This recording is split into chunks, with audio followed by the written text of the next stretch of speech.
Here's a fly ball out towards center field. This one's going back, and this one is gone! Taylor gets this one out towards center field to the short part, and it's a grand slam! That's a floater, out to short. And it's booted off the shortstop's glove! Just like they drew it from Hollywood. Caladros, the 3-2. Swing and a miss! And the Audubon Green Wave have upset the Kingsway Dragons!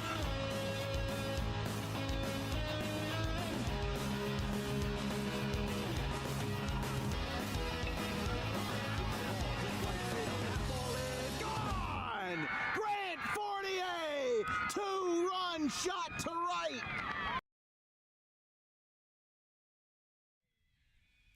Well, can you believe it? It's baseball season here on Dan Wilkins Broadcasting. We are out here in a bit of an unusual spot. We're covering the Pitman Panthers, but not at Alcyon Park. We're in their kind of secondary location, Joe Lang Field, due to some weather that was pretty bad yesterday.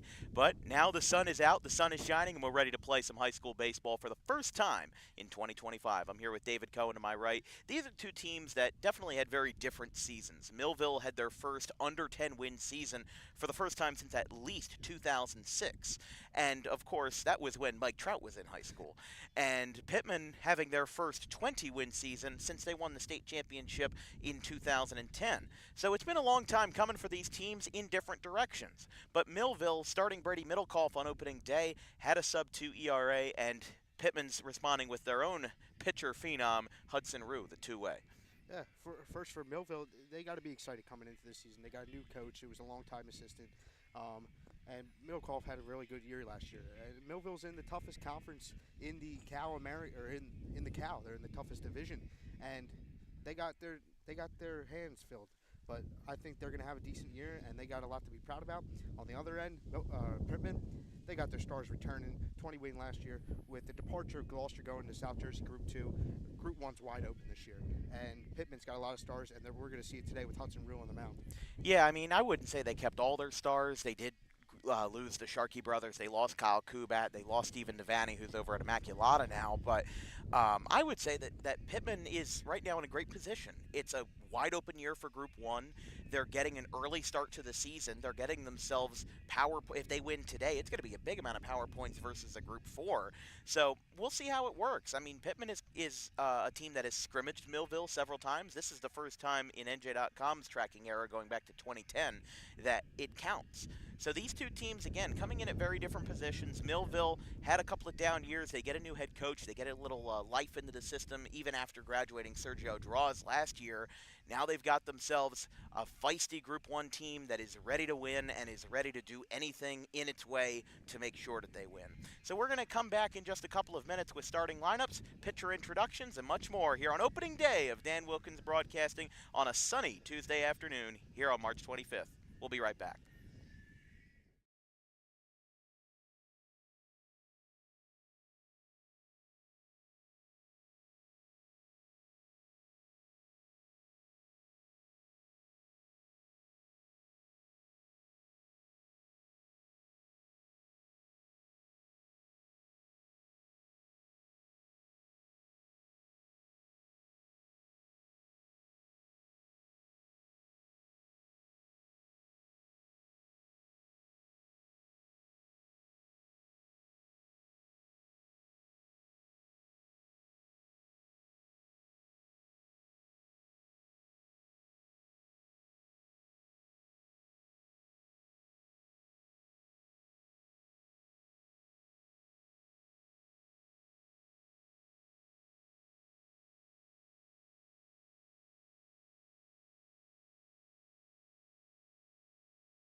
It's opening day baseball here at Joe Lang Field. I'm Dan Wilkins, joined by Vincent Vogt on the productions and David Cohen, on color commentary. There's Coach Forbes to the left for Millville. He takes over the reins of the Millville program after quite an interesting last couple of years. Millville has had a lot of success in the last 10 years, but certainly the latter half of the decade has been not unkind, but has certainly been unpredictable. He took over for Dan Famiani, who coached from 2021 to 2024 with a 47-48 record. Can't get much closer than that to 500. And Millville had a very tumultuous start to last year's season. Started off 1-6 and 2-13 before ripping off 6 straight wins and 7 of 9 at the end of the season, going into the playoffs, and that's where you get the 9-16 record. And then for John Hopley, this is his 5th year at the helm of Pitman after Gene Reed, of course, the legendary Pitman coach down here in Gloucester County. This is going to be an interesting season for him. Again, Group 1 wide open with Gloucester moving to South Jersey Group 2 immediately after winning a sectional title. I am very intrigued to see how it will work for them. But for Pitman, they've got Hudson Rue on the hill. Millville's going to have Brady Middlecoff. And let's take a look at what the Millville Thunderbolts are working with our starting lineups for the day, although we'll wait to see if they're going to do the anthem. Actually, they're introducing the starting lineups now. So let's not waste any more time, and let's get a look at what Millville is working with today in Coach Forbes' first game at the helm. For Millville, it's Mario Cottrell in center field. He's leading off. Trevor Yeager, the senior shortstop, bats second. Marcellus Preston, one of the team leaders in batting average last year, he takes the third spot in left field. Braden Catlett bats fourth at first base. Garrett Shapiro in right field batting fifth. Kevin Dick, the senior, with 4 home runs and 15 RBIs for the Thunderbolts last year. He takes the backstop batting sixth.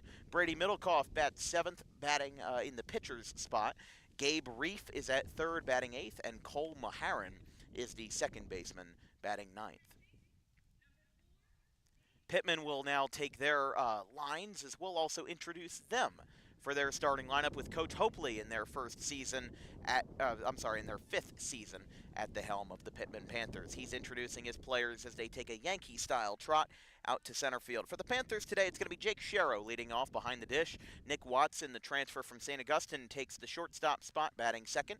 The Messiah commit, number 11, Hudson Rue, he bats third and pitches. Aiden Stranahan, the commit to Camden County College, will bat in cleanup position. Drew Keefe bats fifth at first base. The freshman, Carter Snyder, will bat in left field, batting sixth. Dane Collum, the football quarterback for the Panthers, will take the center field spot, batting seventh. Salem Community College commit Jackson Austin, not to be confused with the former Detroit Tigers outfielder. He bats in right field in the 8th position. Then you've got, rounding out the order, Trevor Leach, the DH, and then, I keep messing up today, Dylan Tyler is the second baseman. He will not bat, but instead will be a defensive-only player. Players will remove their caps, and will air the national anthem here on Dan Wilkins Broadcasting.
And for the first time in the 2025 season, I am proud to say Let's play ball. Hudson Rue is the right-hander for Pitman this afternoon. He comes into this one as a commit to Messiah University over in Pennsylvania.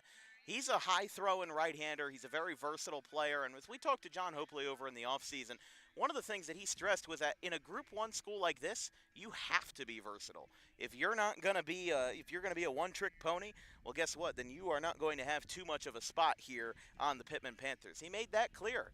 And listen, some of these guys that are playing out here today might not be playing these same positions or even these same realms of the field when it comes to late April, early May, when we get into playoff crunch time. But Rue definitely had a good season for himself last year, 1.7 ERA, 33 innings pitched, 29 strikeouts, and as we said, a 1.7 ERA, 17 walks, and just 27 hits allowed.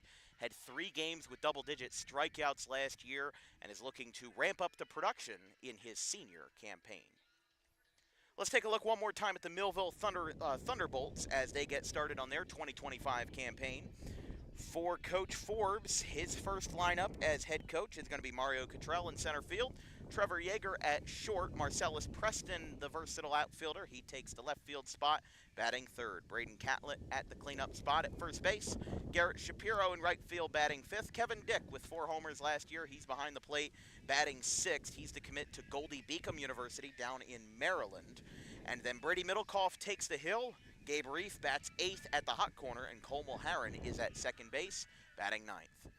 Millville gathers next to their dugout as Coach Forbes looks to be kind of garnering a new era for the Thunderbolts, as it's been 16 years since Mike Trout walked through the halls of Millville High School, and a good tradition that they always have is that they always end up having, the number 1 jersey. Instead of retiring it in honor of Trout, they instead give it to the team captain every year, and Trout himself personally gives that jersey to the captain of the team.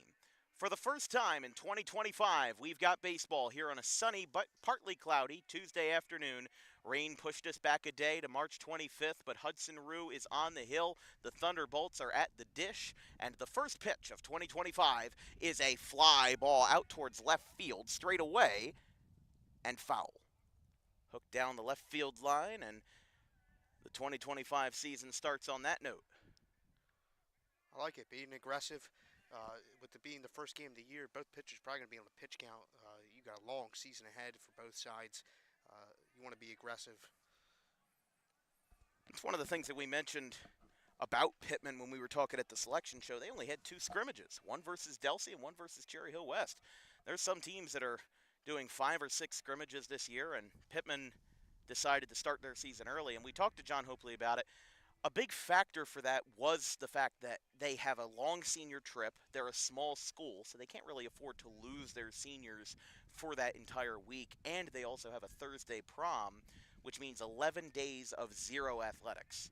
And that can definitely put a hamper on how many, or a damper rather, on how many non-conference games you can play. So they've got Penns Grove scheduled for tomorrow and Vineland, 3 home games in a row, and 3 days in a row, in fact. 2-2, swing and a miss. And Hudson Rue has his first strikeout, and it comes at the hands of Mario Cottrell. There's out number 1. There's Trevor Yeager.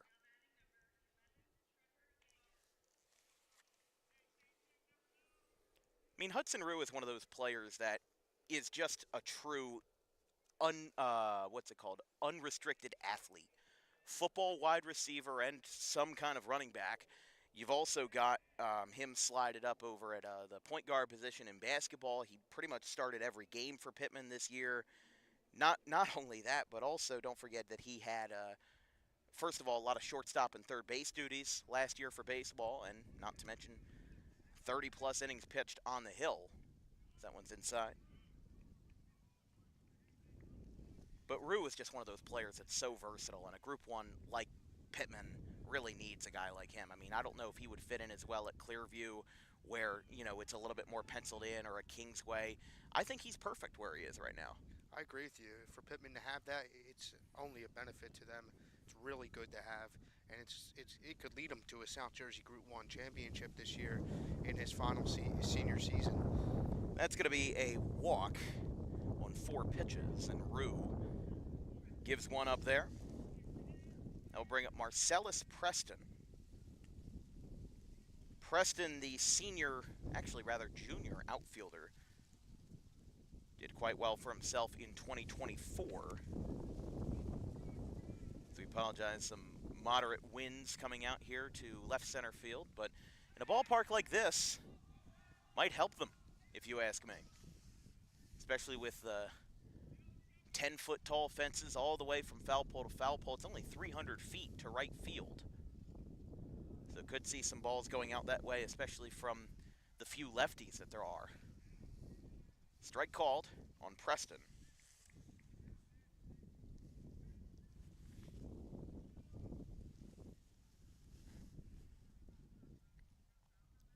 Preston went 13 for 33 as a sophomore, 9 walks, 394 average, and a 424 slugging percentage. I mean, most of these Millville players are uncommitted. I'm sure RCSJ Cumberland might end up snatching up a few, or some of the schools down here, just because of where Millville is in that Millville-Vineland metro area. I mean, there's about 150,000 people probably in that area. Vineland itself has about the population of Cherry Hill, 72,000. So, big town, big opportunity for ball players to get themselves some good looks, and they're getting some up here in Gloucester County. Ground ball to third, picked up. They'll go for the out at first, and they got him there. Preston is retired, and that's out number 2.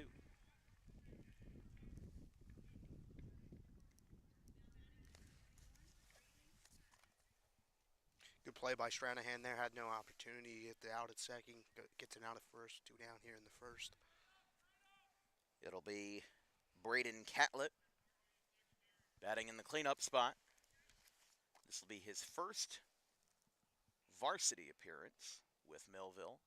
As we said, Coach Forbes was a longtime assistant dating back to at least 2015 with the Thunderbolts. That's kind of the situation that Chris Glenn was in. We are going to be seeing him tomorrow up at Bordentown versus Maple Shade. And a big thing about him was that he was an assistant for 12 years before he got hired in 2012 as the head coach there, and he has been there ever since with a couple of 100 wins under his belt.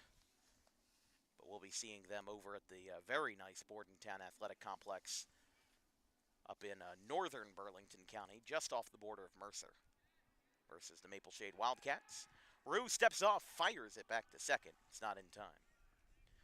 It's a 2 away, runner on second for Millville. First 3 for the Panthers in the bottom of the first will be the catcher Jake Sharrow, Nick Watson, and Hudson Rue.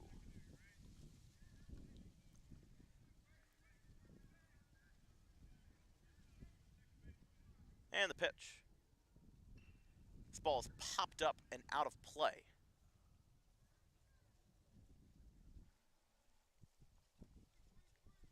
Oh, and 2. Rue is really working the strike zone well here. I like it. I like his approach. He's very fastball first. That's his primary pitch, and I like the fact that he is, first of all, improved some of his speed in the offseason. Really like what he's about here in the beginning.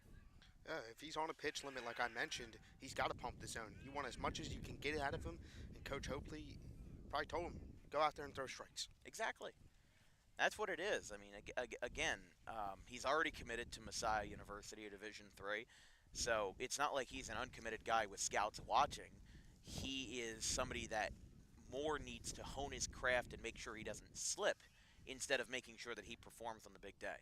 That one gets away from Sharrow. It will send the runner to third. And Millville is 90 feet away from the first run of the season if they can capitalize here. A bit rare to see a catcher batting leadoff. Sounds like something Rob Thompson would do. I mean, they've got Jake Sharrow, who usually was hitting in the 5 or 6 slot from the games that we covered last year with the Panthers, now getting bumped up to the top of the card. 1 ball, 2 strikes from Rue to Catlett in his first varsity at-bat, and that's downstairs. The all-dirt infield here at Joe Lang, certainly a departure from what we're used to at Alcyon Park. But again, the weather conditions, the ruthless weather conditions from last night made that necessary. Full count now from Rue to Catlett. On deck will be the number 5 hitter, Shapiro. Here's the 3-2. Curveball. Got him on the outside corner. And Hudson Rue with a scoreless first in his first inning of his senior campaign. And Jake Sharrow will lead things off for the Panthers in the bottom of the first inning. No score.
Here back from Joe Lang Field, Millville gets it started with Brady Middlecoff. Didn't have too many innings last year, but he's going to be looking to get his senior season started on the right foot. He had 21 innings last year, 1.67 ERA, 7 walks, 14 strikeouts, and 17 hits allowed. Again, had a bit of a smaller sample size than Rue, but sample size really doesn't matter that much when you're starting a new season, and these guys are going to get started off on the right foot as Millville got a runner to third, but was unable to score. Jake Sharrow leads us off in the bottom of the first for the Panthers. And Middlecoff kicks and delivers. Takes a fastball right down the pipe for strike one. Jake Sharrow, the 5'7" catcher. Kind of the right-hand man in the backstop for Hudson Rue. But Sharrow entering his senior campaign, batting .252 in his career across 2 seasons. 29 hits, 19 RBIs, and 3 doubles in each season, 6 total.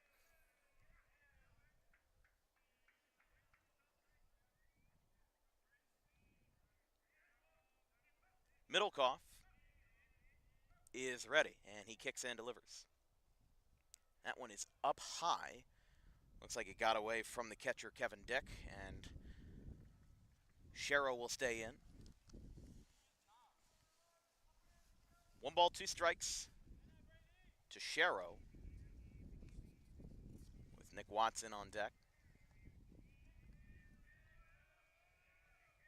And the 1-2, curveball, swinging a foul tip, it looks like, and he'll stay alive. I like the strategy of putting Sharrow in the leadoff spot, especially when you lose a guy like Braden Sharkey, who had 100 hits and 100 stolen bases. That's a big shoe to fill for a guy like Sharrow. So early in the season, they're trying things out. Maybe Rue gets moved up, maybe Watson gets moved up. We'll have to wait and see. Fastball in the outside corner misses. Yeah, they got to find their guy, and if Sharrow's that guy, then why not? Who cares if he's a catcher? Exactly. Might be a little bit more on the workload at the end of the day, but Sharrow, fly ball in the left field, backpedaling and making the catch. For out number 1 is Preston. That'll bring up Watson, transfer from St. Augustine Prep.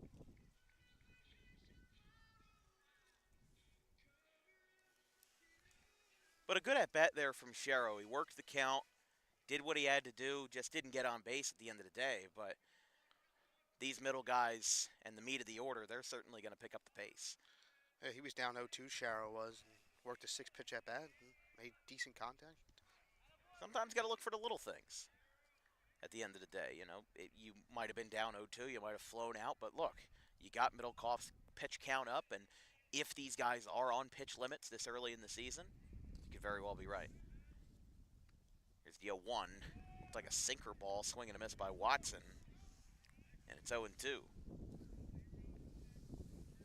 Middlecoff, as we said, only pitcher on Millville with a sub-2 ERA, worked a 1.67, had a 2.47 as a sophomore, as a ground ball out to third.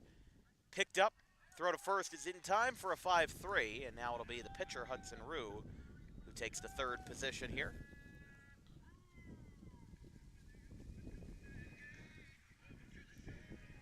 Had a 2.47 ERA as a sophomore in 11 innings. His career ERA is 1.95. And just 20 career strikeouts. I mean, sometimes you don't have to be a strikeout merchant to be successful. I mean, again, look at Middlecoff's ERA, 1.67 with just 14 strikeouts. It's certainly less than Rue's, but his overall ERA is lower. The thing about Pitman, though, is that as a pitching staff, they had one of the best ERAs in South Jersey last year as a team, not to mention the fact that they went 20-7, but their batting average as a team was superb. I mean, they had a team batting average of 288, which at a high school Group 1 level is great, and then a team ERA of 1.36. That includes standout performances from Aiden Stranahan, Jude Engstrom, and Rue, among others. Here's the pitch. Up at the letters. 1-2 to Rue. Aiden Stranahan, the commit to Camden County College, is on deck. Millville will bat 5, 6, and 7 in the top of the second, with Shapiro leading off, followed by Kevin Dick and the pitcher, Middlecoff. No score here in the bottom of the first. Pitman has failed to get a base runner. Fly out to left, and then a ground ball to third have been the first 2 outs of the ball game, or of the inning. 2-2. This one is rocketed out to left field, but it is well foul. Don't think it had the distance anyway, but Rue definitely had a nice pep in his step in that swing right there, especially in a hitter-friendly ballpark. Again, 300 feet to right field with a 10-foot fence. There's a lot of guys I know who could clear that. Down. 3-2 now. Again, these guys are working good pitch counts here. Rue didn't get started off on the right way. He was 0-2, but again, works the count full and finds a way to make something positive out of it. That's what you have to do at the beginning of the season. These guys really haven't seen live pitching. Like you mentioned, Pitman had 2 scrimmages, so just to work your at-bat and see as many pitches as you can is really good. Rue grounds out to third to end the inning, but some quality at-bats working up the pitch count of Middlecoff.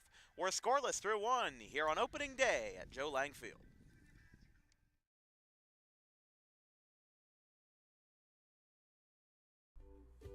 In life, the road ahead is full of possibilities, but to navigate it safely, you need the right skills.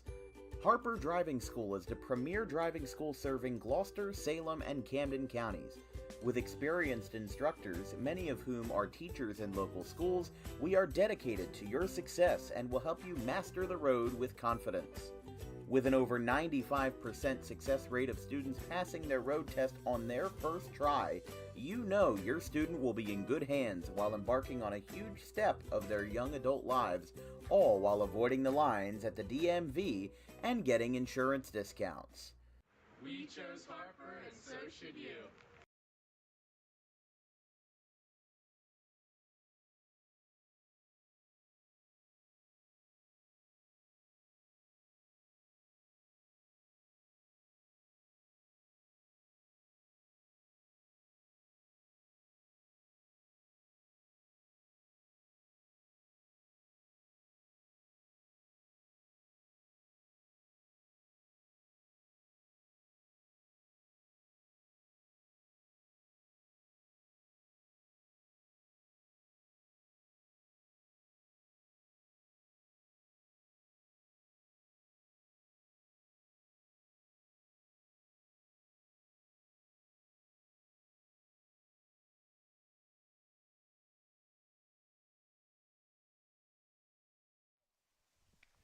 Welcome back. Just outside of Pitman High School, not at our usual spot.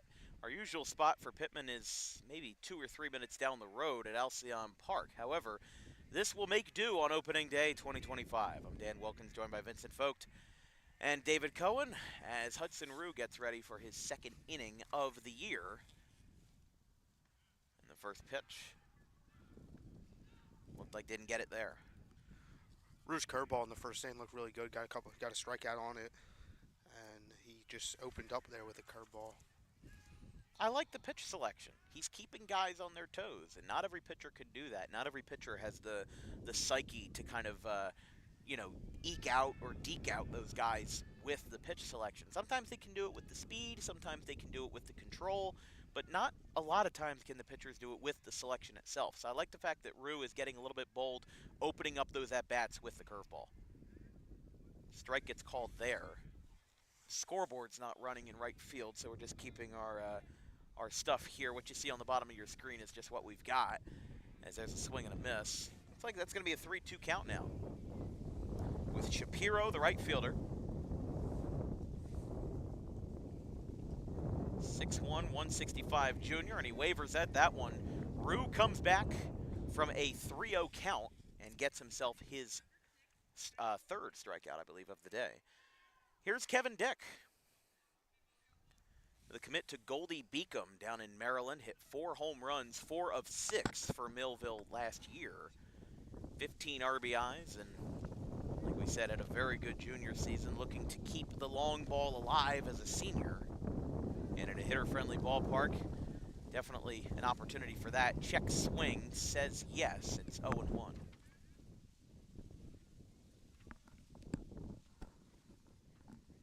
The other home runs were hit by Sergio Duraz, the captain of last year's team for the Thunderbolts. Under the direction of Fimiani. Swing and a miss.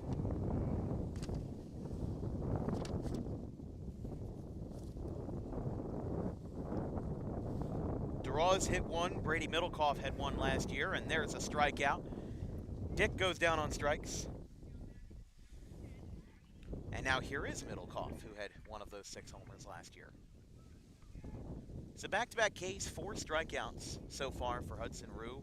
He has allowed a base hit, but I mean, listen, these guys are workhorses. You know, we were talking with John Hopley again in the offseason, and one of the things that he mentioned, 2 scrimmages. These guys are veteran heavy. There's only one freshman in the lineup, and that's the number 6 hitter for the Panthers, that being Carter Snyder. But, I mean, that's the thing. These guys are workhorses, and they're ready to go. Millville might be a little bit younger. Pitman's a little bit older, though. These guys have a bigger senior class, and now is their year to figure things out. That one's downstairs. Yeah, like I said in the open, they have a lot of their stars from last year. Now, they did lose some, but they have a lot of them back, including Hudson Rue, Aiden Stranahan, guys like that. And the 2 scrimmages that you mentioned, they scrimmaged Delsey and Cherry Hill West. Those 2 teams are... Yeah, that is not bottom-feeding, cannon fodder. That is legitimate competition. And they beat Delsey, I believe. It was 1-0. Hudson Rue had, I think, the game-winning RBI in, the first inning, and then nothing else happened. But that's the thing. These guys were just ready to go. As Middlecoff fouls it back. As we said, Middlecoff had 1 of the 6 home runs for the Thunderbolts last year. Millville got off to a sluggish start in 2024, 1-6 to start the year, but they did have a win over Ocean City, which is a very good Cal team. Held their own versus St. Augustine. I mean, sometimes it's more than the wins and losses. I look at that Egg Harbor series in late April, 5-4 loss. Egg Harbor's a good team, won 20 games last year. St. Augustine 5-1 and 2-0 respectively, as Middlecoff will take a free trip. Pennsville on April 17th of last year, a 7-3 loss. Held their own to Mainland, 5-2. Lost to Bishop Eustis in Coaches versus Cancer, 2-1. Again, that's Bishop Eustis. They're a darn good team. And a 2-1 final in a big stage like at Margate, down in Atlantic County for the Coaches versus Cancer. That's a big deal. So I see 9-16, but then you got to look at the numbers. You got to look at, who are they playing? They're playing a really tough Cape Atlantic schedule and a really tough out-of-conference schedule in addition to the fact that in those Cape Atlantic games that they're losing, well, they're holding their own. They're doing a darn good job. Ground ball, third base side. It will stay fair. It's booted, and that'll be an E5 as Stranahan has trouble coming up with it. That'll put 2 runners on for Millville. Just a tough play there. Just went over to third base bag, and I think Stranahan positioned himself as if it was going to keep slicing, but then it just stayed on a straight as an arrow path. And then he just couldn't hang on to it. So an E5 charge to Stranahan, and now Millville has another runner in scoring position. 2 on, 2 out for the number 9 hitter. He lines this one into right center field. That's going to drop. He's going to get the go-ahead. He's going to get the green light. The runner fell down, but he will score anyway. And Millville has the first run of the season on an RBI single by their number 9 hitter, who finds a way into the right center field gap. And a big opportunity there for Cole Maharan as he gives Millville a 1-0 lead here in the second. Good piece of hitting from Mulharan. Opposite field hitting, looking deep. Took that pitch deep in the strike zone and drove it to right center. Gets an RBI, 1-0 Millville here in the second. And I like the fact that the 9 hitters doing the busy work there, getting the RBI. You know, they set him up well. Middlecoff walked, and then Gabe Reef reached on an error, and then, well, what do you know, Mulharan does his job. That's what the 9 hitter's job is. He is picking up the pieces. He is not a pushover, and he did a great job there just getting the ball down and staying through the swing. That's another big thing, and found a way to get the ball into the gap. 1-0. Runners on first and second for Cottrell. Last season, Mulharan hit 300. Which is always good. Especially, I mean, I don't know what position he was in the lineup last year. We haven't covered any Millville before, so this is a little bit of new territory for us. Just like Bridgewater Raritan was new territory for us this time last year, except it was also miserably raining on that April 1st that we had our opening day in 2024. Correct me if I'm wrong, but I think every other game in New Jersey was canceled that day besides that one. Most were not played. Bordentown Cinnaminson was played because Bordentown has the turf. It was supposed to be a Cinnaminson home game, but then Bordentown said, yeah, we'll just use our field because they've got the turf. I know Cinnaminson and Pennsauken was canceled for today because the infield is still that bad after Monday's all day and all night, 40 days and 40 nights rain. But Rue working with 2 runners on and a 1-run deficit. Swing and a miss. This is going to be strikeout number 5. And they'll tag him out to retire the side. Millville strikes first on an RBI single by the number 9 hitter, Mulrayan. We go to the bottom of the second inning. Stranahan leads us off after a 1-2-3 frame. 1-0 Thunderbolts.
Camden County College commit Aiden Stranahan leads us off in the bottom of the second inning after Pitman went down 1-2-3.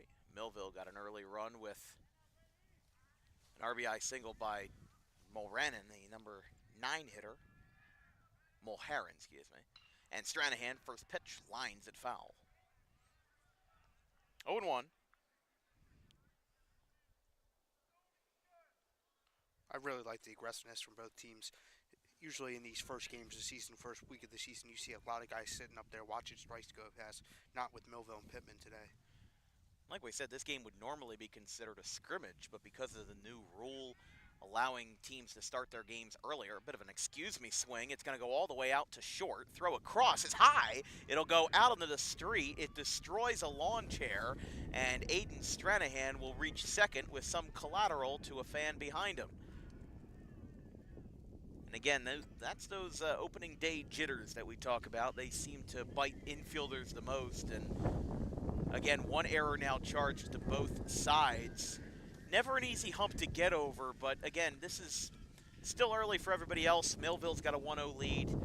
I'm not saying that it's a necessary bite, but it's definitely something that you got to get through those rough patches before you can really take off and run. Stranahan, though, on second. It takes time, and they had 3 weeks to get ready for this game. Right. Which is even shorter than other years. Usually you'd have like a full month before you get started with, and even with winter workouts, you're working together for like 3 or 4 months. But the full practices, once you have your 6 practices, you can start playing games. That's what they had with, look out, that one's up and in. But with the number 5 batter, Drew Keefe, that's kind of what happened with basketball. I know Kingsway played Newman Goretti as early as like December 9th because that's as early as you could play. So it's an interesting conundrum for teams to figure out, especially if that rule is one that's going to stick around. I mean, it could flop horribly after this season. We don't know what the future holds. It could be 1 or 2 seasons. Somebody could tear their ACL because the coach doesn't practice them enough, and they say, oh, yeah, we're not going to do that anymore. We don't know. We don't know what's going to happen. But what we do know is that it's a decision for coaches to make. Like when Pitman plays Pennsville on April 2nd, John Hopley talked about this in our interview, Pitman is going to be on their 5th game, and Pennsville's going to be on their 1st. So is it a little bit unfair? That, at least in Hopley's eyes, maybe. But it's a decision that coaches have to make. Do they want to cut down on scrimmages, and do they just want to do like something like this where they're trying to value power points? I mean, Pitman's playing 2 Group 4 opponents this week, Millville and Vineland. So it's not going to be an easy task for them to start off early and get going right away. Keefe strikes out looking. Here's Carter Snyder. In my opinion, scrimmages only really benefit the hitters. They get to see live pitching. For pitchers, it's just more pitches they got to throw. It's more stress on their arms. So I like the NJSIAA's decision to give coaches and athletic directors the decision of when they want to start their season, when they want to play. I agree with it as well. Some teams need a little bit more preparation. I know Bridgewater Raritan, they were playing Del Val today, and that's their 5th scrimmage. They've got another one later this week. They're playing 6 scrimmages. And then Pitman is playing 2. So the imbalance can definitely be there without a concrete opening day. Like, I think only 12. Oh, hold on here. Line drive, Carter Snyder. Lines, no, it's dropped. I was going to say he lined out, but he will get on base. As Dane Collum is going to bat with 2 on and 1 out as Stranahan reached on an error. Snyder does the same. And on a line drive right to Trevor Yeager, just had a good grip on it, just couldn't hang on. And again, that's something that might be a product of, again, practices and scrimmages. Those defensive mistakes don't hurt in a scrimmage. They hurt in a real game where power points are on the line and, standings are on the line, especially if Pitman gets on the board here with the wind picking up a little bit. 2 on and 1 out is not a situation Millville wants to be in with the lead. It's almost out here, really. If you think about it, ground ball, you really need even a strikeout, a weak pop-up or something like that. By the way, that last strikeout in the top of the 2nd inning was Rue's 100th in his career as a Panther. Reason why I know that, his dad texted me. So, good to know some folks who are behind the dish and have themselves some great opportunities back here. Sun pops out. There's 2 on, 1 away. This is a line drive into left center field for a base hit. This is going to be picked up by Preston, fires it to the plate. The ball gets away in the infield. This is going to be Snyder going to third, not going to have somebody tagging, and that's going to be an RBI for Dane Collum. From the gridiron to the diamond, he gets himself on the board, and number 1 is responsible for run number 1 of 2025, 1-1. Defense still seems to be a bit of a work in progress for Millville here. I mean, a good throw from Preston. Ball just got away in the infield, and now that you've got Pitman coming back up, definitely a good opportunity for these guys now because you've got 2 runners in scoring position, only 1 out. You do have the number 8 hitter in Jackson Austin, who suffered an ankle injury during his junior year, didn't get a lot of playing time, but he'll be a future Mighty Oak down there. As here's a pop-up on the first pitch out to shallow center field. It is picked up. Runner does not tag. And no hold there for Trevor Leach.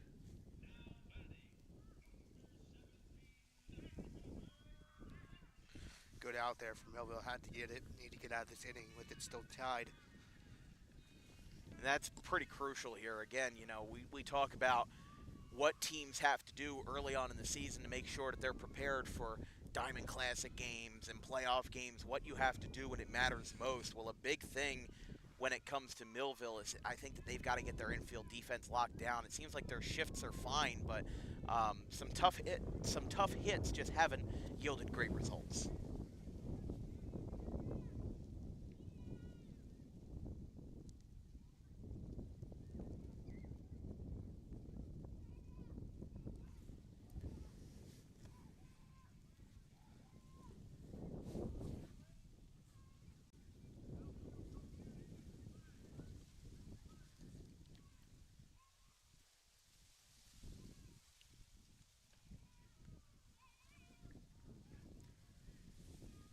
So the number 9 hitter, being Trevor Leach for the Panthers, we'll turn it back over to Jake Sharrow at the top of the card after this at-bat, if the inning continues with 2 outs.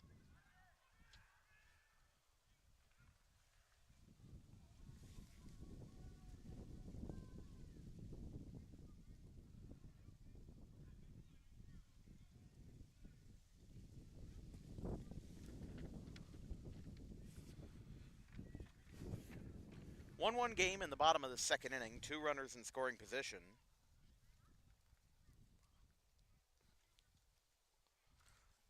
Leach here for Pitman trying to do a job. Just put a ball in play. You know the saying, good things happen when you put the ball in play.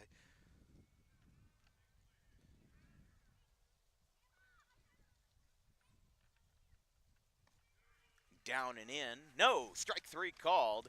A bit generous there, but the side is retired. Pitman does get a run on an RBI single over the middle, scoring 1. And we'll be right back after this, going to the third. 1-1 score, Millville and Pitman. Garden State Pet Center is an independently owned full-service pet store. Our specialty is promoting companionship between people and animals by providing the healthiest product choices available, including all-natural foods, supplements that support and relieve health issues, and innovative products for pet parents. Our goal is to provide our customers with a relaxing environment, and while we're not striving to be the biggest store on the East Coast, we're striving to be the best. No other pet store will make you feel at home like we do. At Garden State Pet Center, we view pets as members of the family. We don't believe in fast, high-pressure sales, but instead matching up the right pet with the right owners, as you are making a lifelong commitment. Together with our team members, we would like your visit to our store to be both enjoyable and educational. Simply drop in and take a look around. View the birds, reptiles, small animals, toys, food, cages, and miscellaneous items. Learn of the services we have to offer and decide for yourself if this is the store you'd like to call your home away from home. Victor Santucci, owner of Garden State Pet Center. Visit us today at 226 South Whitehorse Pike in Audubon, New Jersey. We're open 7 days a week for all of your pets' needs.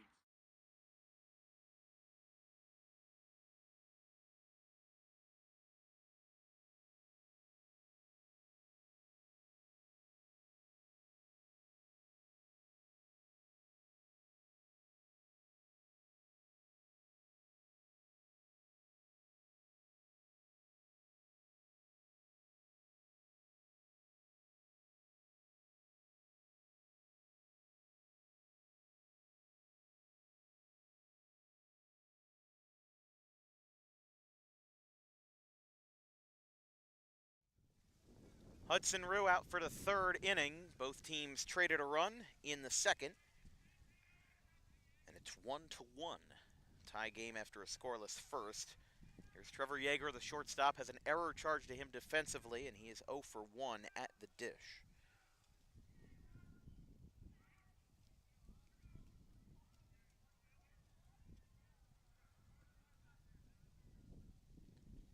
Swing and a miss.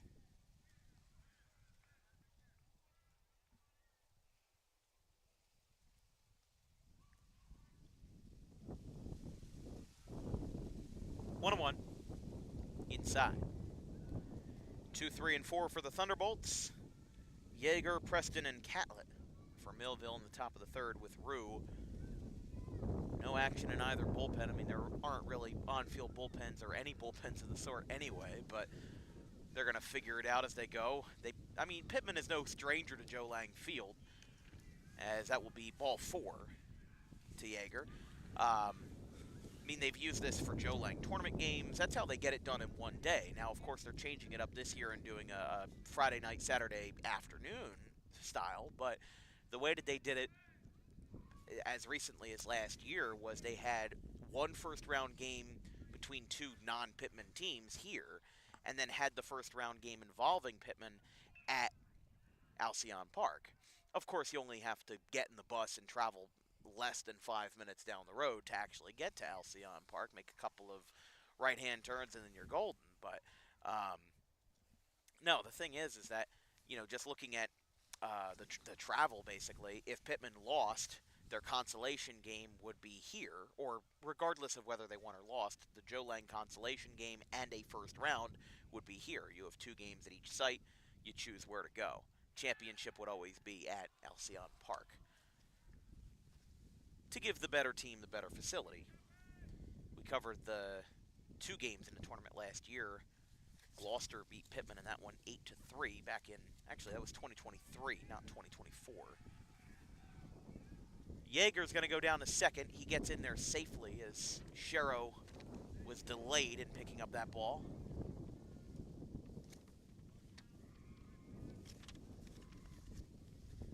And now a quick infield visit here with Coach Hopley.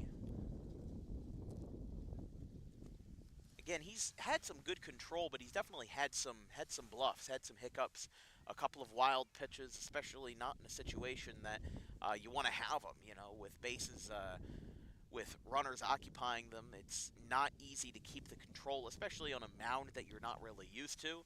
You're used to pitching on the Alcyon mound.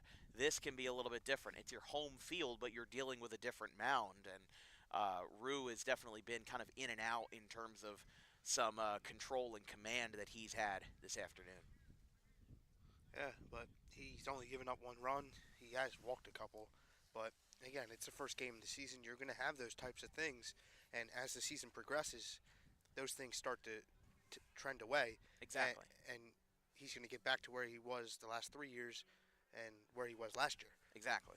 Yeah, I think that if you're in late May, 2 months from now, looking back on Rue's first start of the year, you're going to think, well, man, I look really different out there. It's a lot of development. He's throwing some loopy curveballs there. Maybe the velocity will get up on those curveballs. Maybe he'll switch up his pitch grip on the fastball. You don't know. There's little tweaks that are made throughout a grueling 2-month season that Pitman, is one of those teams that can be well ironed and well adjusted to that. Runner on second after the walk to Yeager. Here in the top of the third inning, 1-1 ball game. Millville and Pitman both scored a run in the second. Rue delivers. Ground ball foul up and over the hill. That'll trickle back down onto the field. It's a steep hill, though, over on the third base line. That's even steeper than Alcyon, where a lot of the parents are sitting up there. That's at least a 7-8 foot hill, and it's pretty jarring bringing our equipment down there today. Rue steps off, fakes a throw.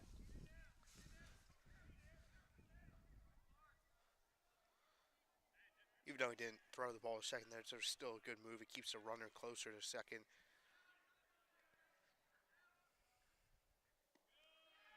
And there is another walk, second in a row, as Marcellus Preston gets a free pass. I believe that's his third of the day.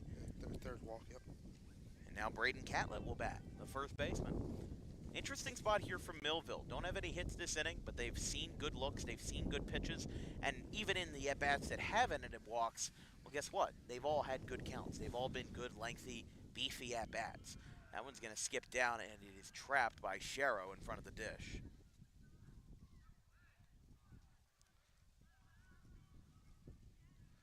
Working that pitch count up, Millville they've done that all the first three innings, and that's a good sign. You want to get into the Pitman bullpen as soon as possible.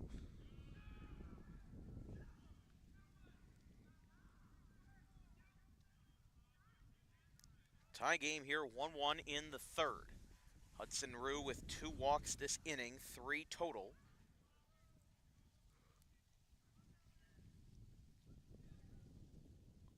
And he'll step off there, stepping behind the rubber.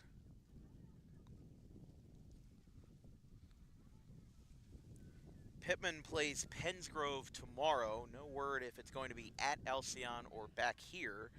And then versus the Vineland Fighting Clan on March 28th on Friday. Then they'll be closing out their March slate with their first road game of the year at Clayton, right down the road, 4 o'clock, Monday the 31st.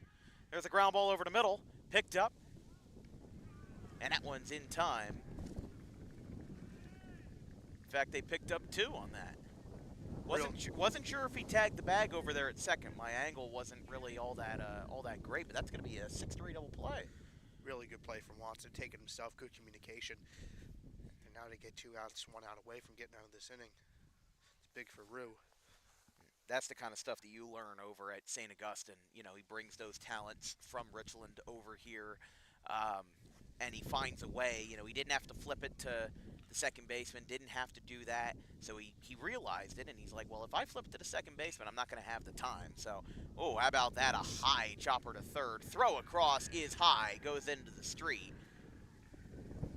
That will move the runner to second, and it scores a run, 2-1 Millville.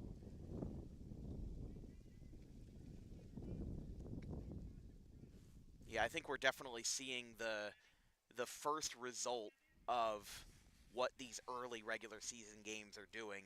The defense definitely on both sides having some issues. Stranahan has picked up 2 errors. Yeager has picked up 2 errors, and it's all been in the infield. But 2 errors on both sides in the third inning, especially between 2 very good teams at 2 very different levels, it definitely can be a little bit concerning. Popped up, back behind the plate, over towards the church parking lot. And it's 0-1 as Millville takes a 2-1 lead.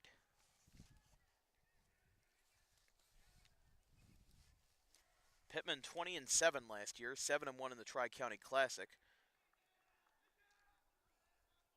Here's a bunt.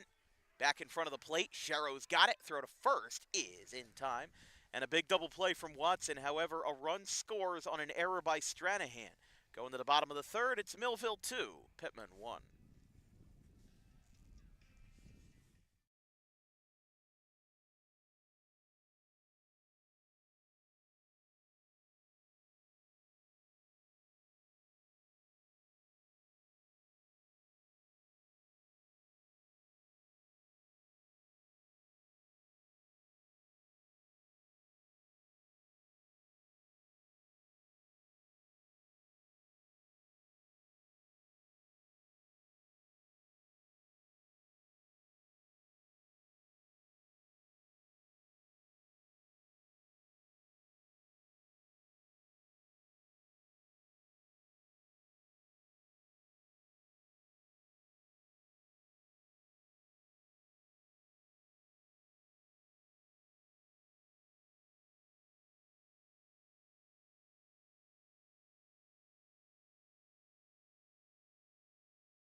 Jake Sharrow leads us off at the top of the card in the bottom of the third. Millville added another run on a throwing error by Stranahan. 2 errors on each side.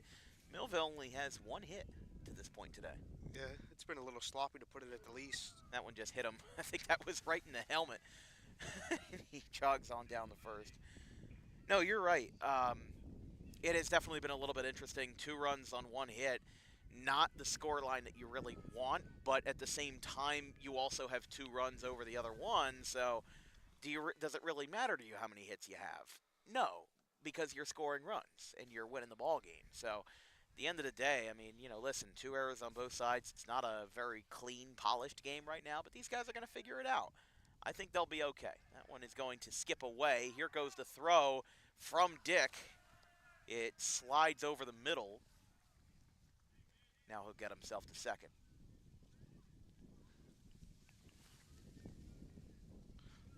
A lot of free passes, too. A couple walks by Rue. Middlecoff just hit Sharrow. You're going to expect that in the first game, though. You have to as a coach. It's definitely a bit different from our opening day last year between RV and Bridgewater Raritan. I remember hold on here. Fly ball to deep left center field. This one's going back, and it's over the heads of everyone. It's gone! Nick Watson, 2-run home run to left. And Pitman takes the lead on a 2-run shot to straightaway left. And it's 3-2.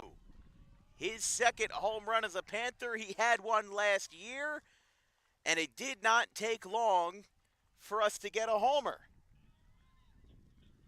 Here's Rue. Just got a good pitch to hit and ripped it. He didn't miss it. Did not miss it.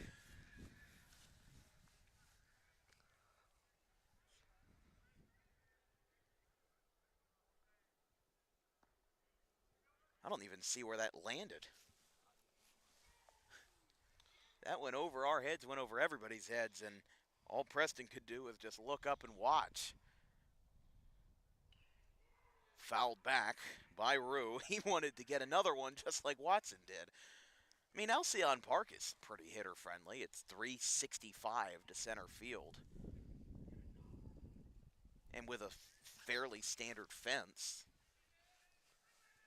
Not a whole lot of surprise that there's been a couple of homers hit there over the years. Foul ball over to third base. How about that, though? Good for Nick Watson.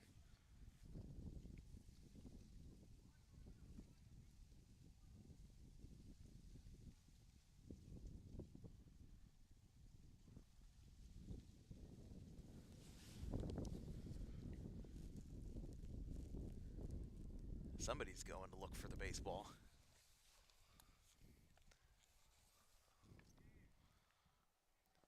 That got out of here in a hurry. That was a rocket. Oh, that was a rocket. It got out of here in a hurry, got a fastball, and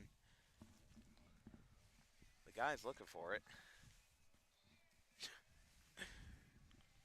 He's not going to find it. I don't think he...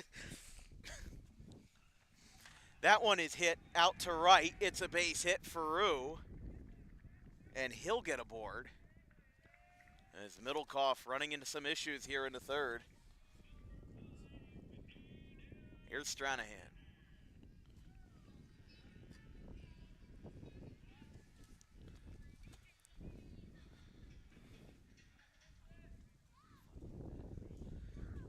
Good piece of hitting there by Rue opposite field, but what I want to point out is that he came out of the box wanting 2. He rounded first hard and then put the brakes on when he saw that Millville got the ball back in. That's what you want to do. You want to think extra bases coming out of the box, and that's exactly what Hudson Rue did there.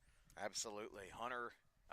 Hudson Rue, again, pure athlete, can play almost any sport. Somebody who is very versatile at each sport and a very quick individual indeed. Millville's pitching coach will come out for a quick meeting with their right-hander. Another parent is going out. I saw the one parent, I think it was in the Montreal Expos out and left. I don't know what he was wearing. I haven't seen him since. I see something walking through there. Walking through it. Let's take a look at those gentlemen. The search is on in left field. There's no less than, I thought there was a third coming. just scouting for baseballs.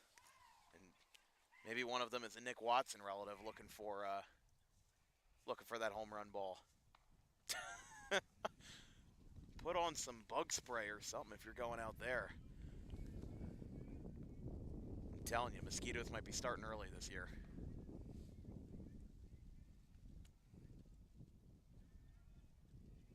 Here's Stranahan. Pitch from Middlecoff is in the dirt.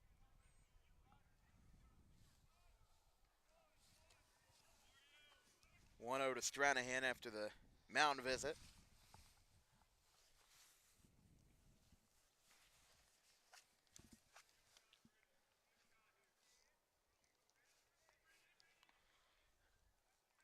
Middlecoff. 1-0, up and away.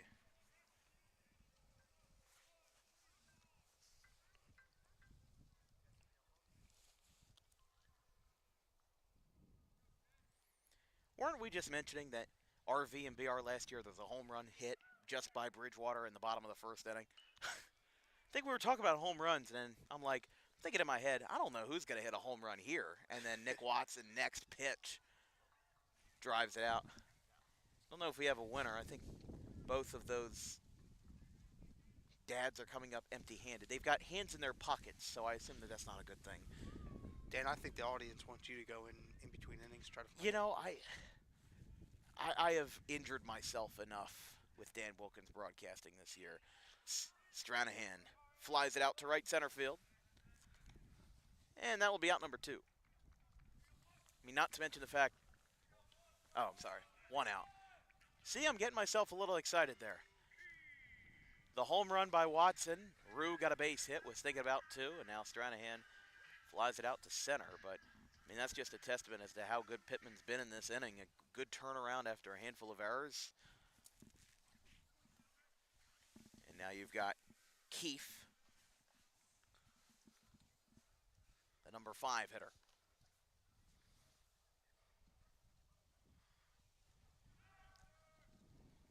Runner goes. Rue will dive in uncontested.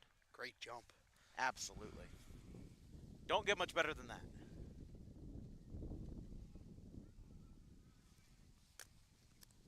And that is the kind of thing that John Hopley wants. He wants somebody that is going to be that X factor, somebody that is going to produce when it matters and find a way to advance their position. Especially as a pitcher, too. Throw down to second. Got the tag, not in time. But especially as a pitcher, I mean, that is an added ask. That is an added task for Rue to not only get hits and steal bases, but also strike out a whole bunch of guys. He does it all. He does it all. And that's why Messiah wants him, the Division III out in Pennsylvania. And it's not just in baseball, football, basketball, like you mentioned earlier, too. Like, baseball is his main sport. That's what he's committed for. But, I mean, it's not to be outdone that he was a great passer and scorer for Pitman. I mean, you were at a lot of the Pitman basketball games last year. And not only that, but also in football was one of the leading receivers. I mean, the kid's just a phenomenal athlete and a phenomenal person from the time that I've spent with him over here in Pitman. You don't get a lot of those these days. Middlecoff delivers up at the letters. And Pitman starting to get their footing after some early jitters. The 2-run home run by Watson.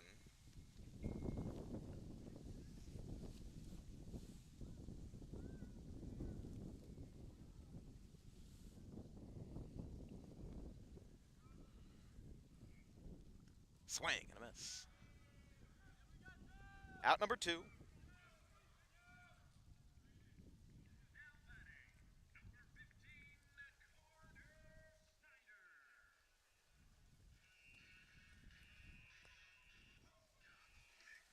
Here's Carter Snyder, the freshman.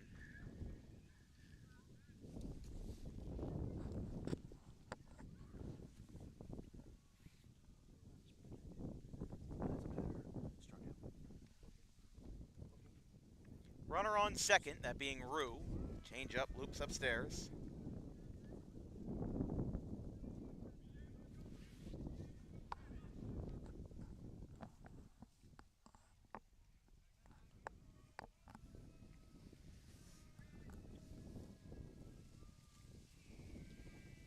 Milkoff looks back at second. Yeager keeping him close. And he'll step off.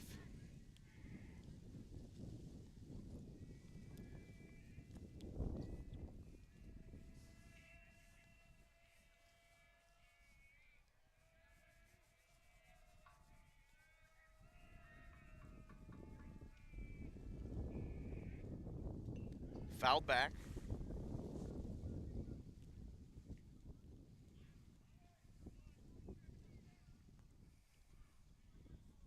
Two away as Pitman has put up 2 runs on a 2-run shot by Nick Watson.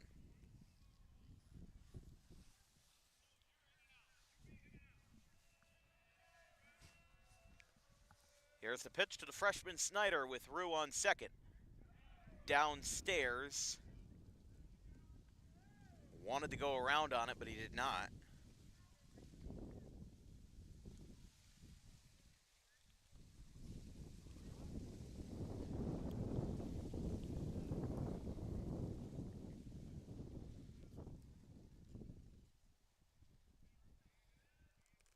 Two away, Rue on second.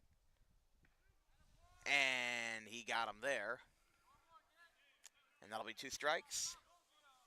2-2, 2 outs, and a 3-2 game in favor of Pitman here on opening day.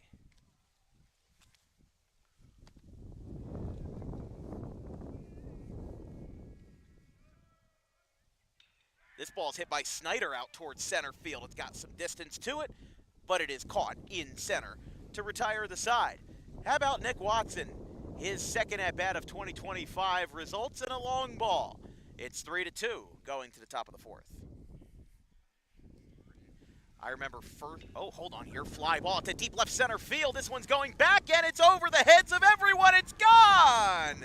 Nick Watson, 2-run home run to left, and Pitman takes the lead on a 2-run shot.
Top of the 4th inning here from Pitman at Joe Lang Field, just outside of Pitman Junior Senior High School. This broadcast is brought to you by Harper Driving School.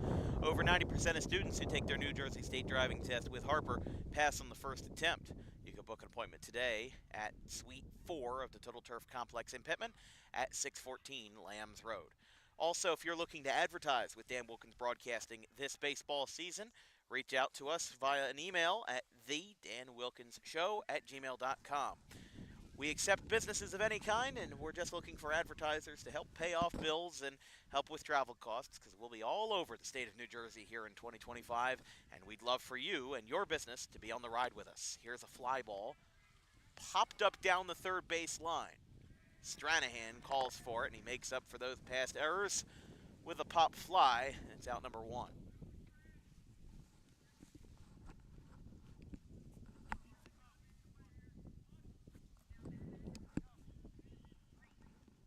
So here is Gabe Reef.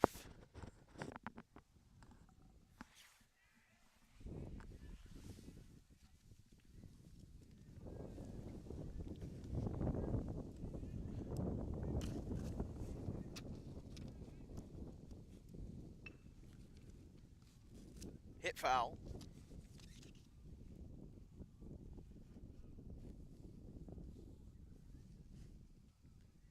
Don't forget, we'll be on the air tomorrow at Bordentown, at the wonderful Bordentown Athletic Complex, for a BCSL matchup between the Maple Shade Wildcats and the Bordentown Scotties. First pitch at 4 p.m.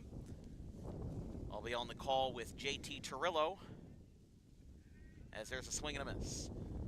Strikeout number 5, I believe, for Hudson Rue. 6, okay. Half dozen. And one of them was his 100th in his career. That last one in the top of the first.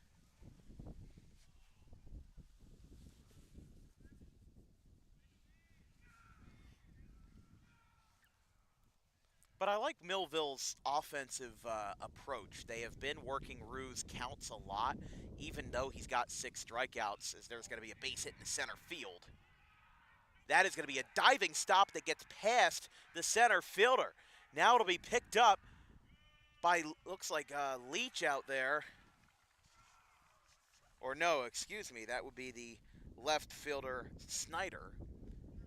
That's going to be a 2-bagger for Reef.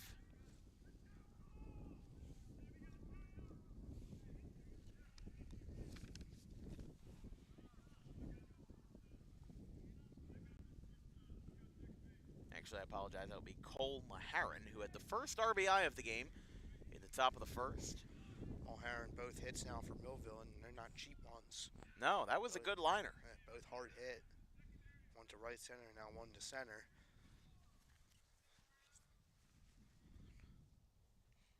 And sometimes those number 9 hitters can really be the anchor to this kind of team that's still trying to work its way through here in the early motions of the season.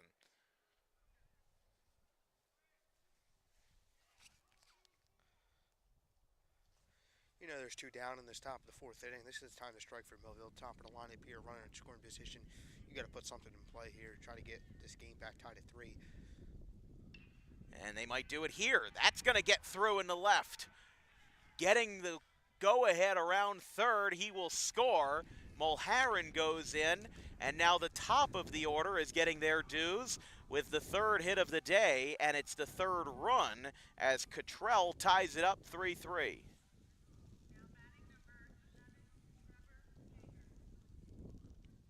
Telling you, this has the makings of a really good game so far. Both teams just really seem to be rebounding off of each other. You know, kind of a anything you can do, I can do better. A back and forth, a really good battle here. And now the game is tied 3-3.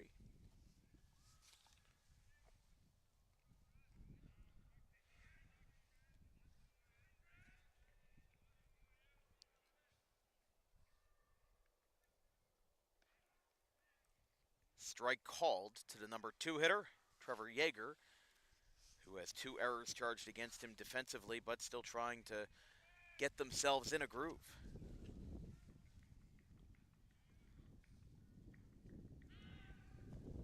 Throw over to first, not in time.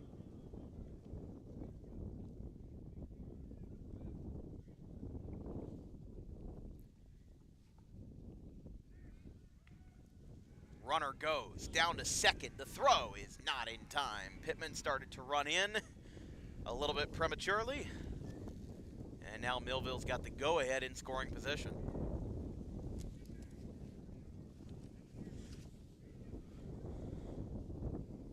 Yeager puts a ball in play right here, gets his 4th run in, take the lead. He washes those 2 errors away. Especially considering Rue has been, so good for these guys today. Just 3 hits allowed, but 3 runs, 2 of them earned. These guys are just looking to get into that rhythm. Both of these teams seem to be now finding their footing offensively. Defensively, maybe a little bit of work to be done still, but it seems like just stuff is being healed in real time. Popped foul.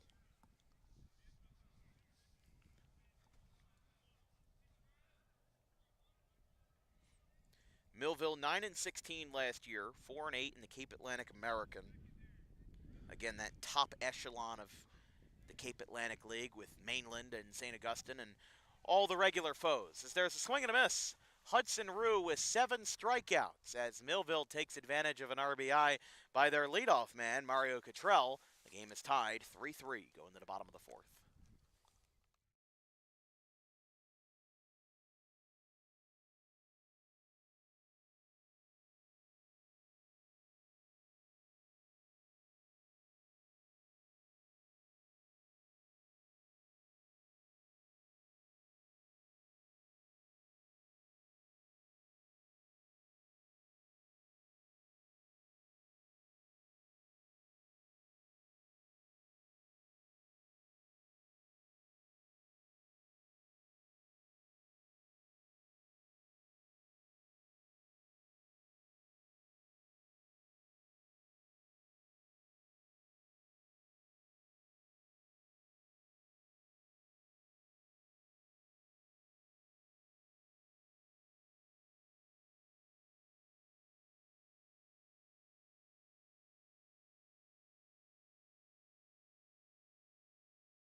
Dane Collum leads us off in the bottom of the 4th inning. 3-3 tie game between Millville and Pitman. It's been a very good back and forth battle. Millville got a run in the top of the 1st thanks to an error, and actually an RBI single that followed an error. Pitman with an RBI double by Dane Collum in the bottom of the 2nd. Tied the game back up at 1, and then Millville got a run again on another throwing error. Made it 2-1, and then Nick Watson turned this place on its head with a 2-run shot to deep left field.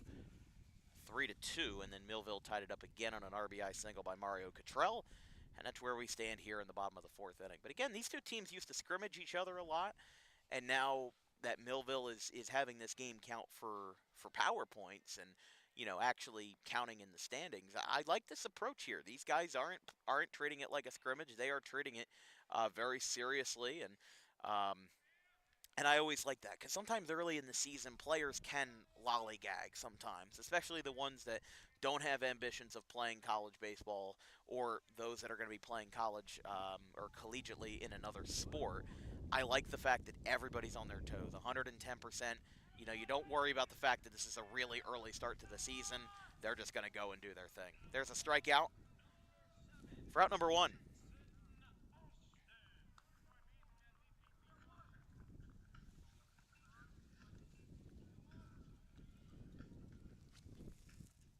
Third strikeout for Middlecoff. Him and Rue, despite the 3 runs each, they've looked good today. And they have given up a couple walks here and there, but they've gotten out of some jams.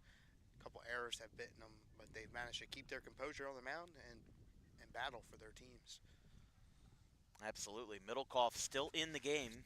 Both pitchers that started here on opening day came in with sub-2 ERAs. Rue at 1.7, and now a ground ball out to short. Actually got picked up by the third baseman. Throw across.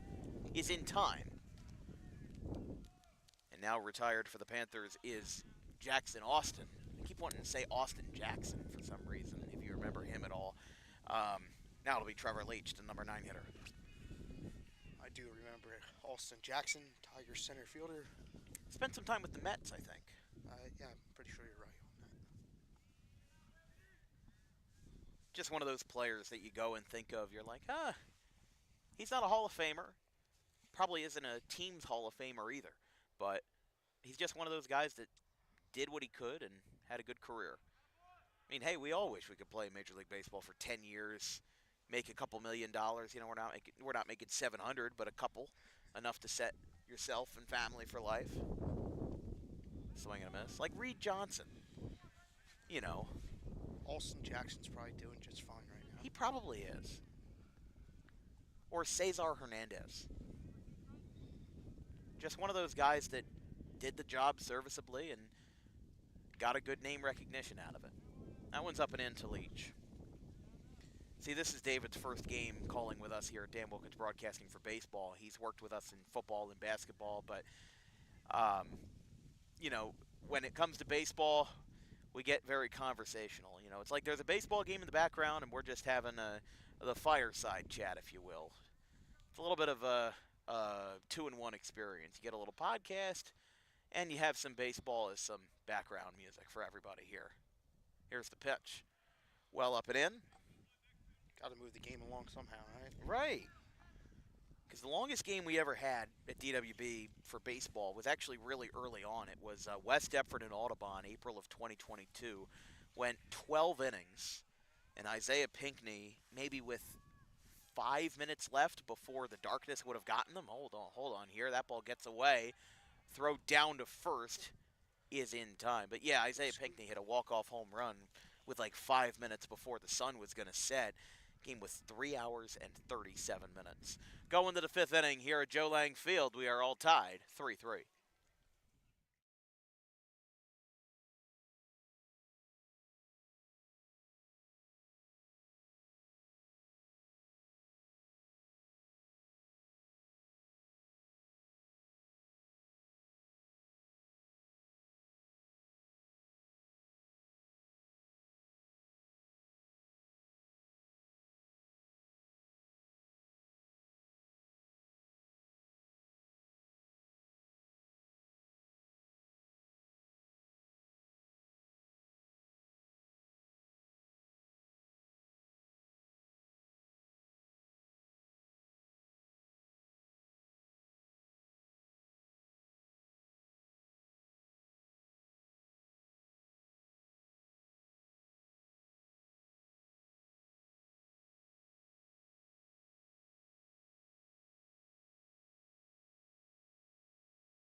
Hudson Rue exits with 4 innings pitched and 7 strikeouts. Currently going to be a no decision as he ends up putting up a tie game at the end of the day.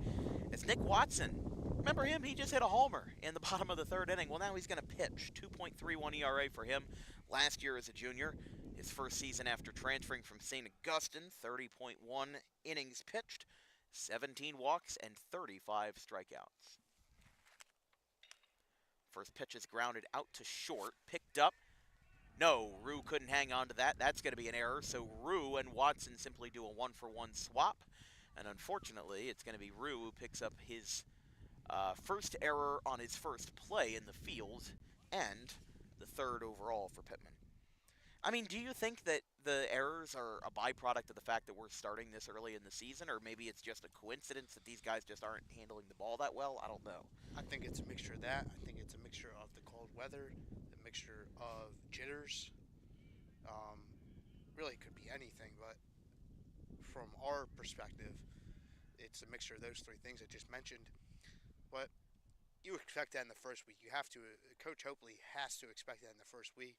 It's going to happen every year probably, where your first couple games you're going to have some mistakes, and you fix those mistakes by keep battling, keeping your head up, and going to practice the next day and working on your mistakes. Oh, absolutely. I couldn't agree with you more there. I think that the Alder infield doesn't help that much either. As now getting down to second as Sherrow couldn't come up with it. So now pulling in to the station is going to be Marcellus Preston. So Marcellus Preston reached on the first pitch, and now he's got himself in scoring position as the go-ahead here in the top of the fifth. But our fourth year covering DWB baseball. 2022 was Audubon and Sterling. Audubon won that game 4-3. 2023 was Audubon Paulsboro at Audubon. Oh, that one's going to be a passed ball. It skipped right out of the glove of Sherrow. And now in a blink of an eye, a throwing error, a wild pitch, and a passed ball have opened up the door for Millville to score and take the lead. But Audubon won 10-0 back in 2023 over Paulsboro in their opening day. And then, of course, we had Rancocas Valley and Bridgewater Raritan last year, 5-3 final on a rainy Monday. Of course, that season started in the middle of spring break, but then all of spring break was just a washout. Umpire's going over to talk to the Millville first base coach.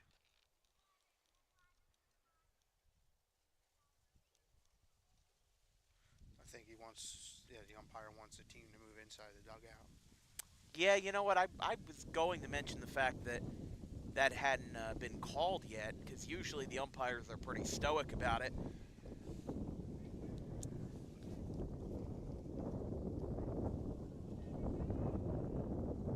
As there's a swing and a miss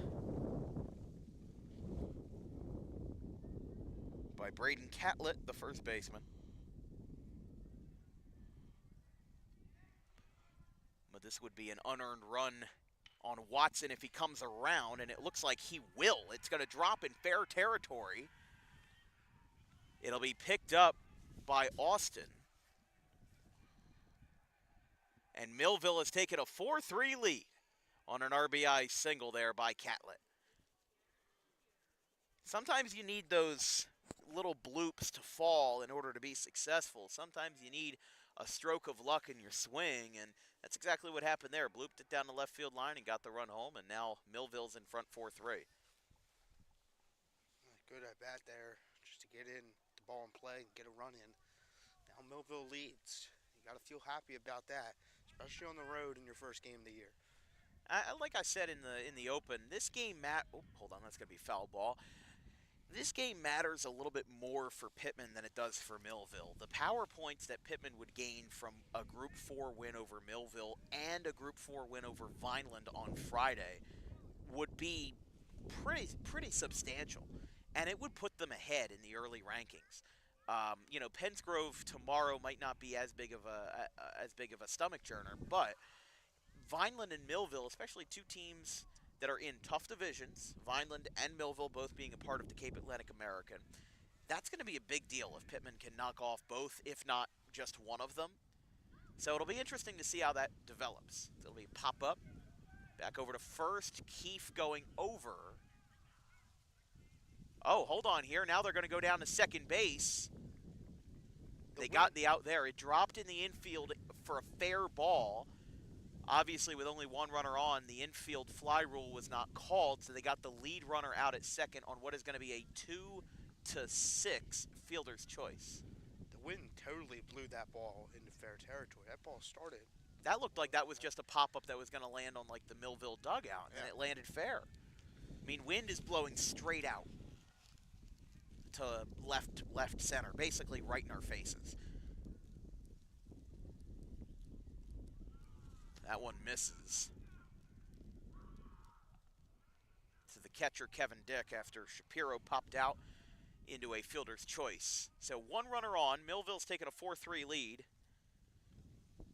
in the top of the fifth inning. That one gets away, and now Shapiro will go down to second. He's in there safely.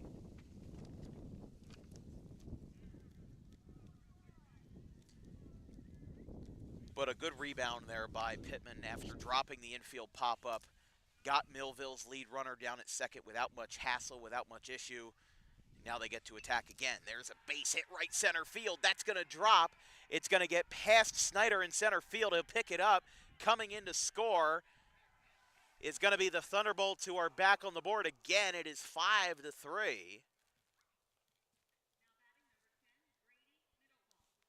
As the catcher, Dick, drives one in the right center field. And it is 5-3 Thunderbolts here, as Watson has allowed 2 in the top of the fifth. Really good hit by Kevin Dick there, just a rocket in the center field. Thought opposite field, middle There's away. a little That's what you wanna dribbler think. there. Sherrow's got it. Throw to first is in time. And it's out number 2. Yeah, obviously with Pitman playing Millville and Vineland, this week, not back-to-back exactly, but today and Friday for Vineland, that is, it'll be interesting to see what they can do. If they win this game, it'll be a big boost. Vineland would be a big boost. We're going to see Vineland on Thursday versus Cumberland over at Cumberland Regional. Kind of a big shift going from Bordentown then down to Cumberland on Wednesday and Thursday. But either way, should be a good first week of baseball. And then we've got Saturday action on March 29th between Woodstown and Gateway. There's a swing and a miss by Gabe Reef. And it's 0-1.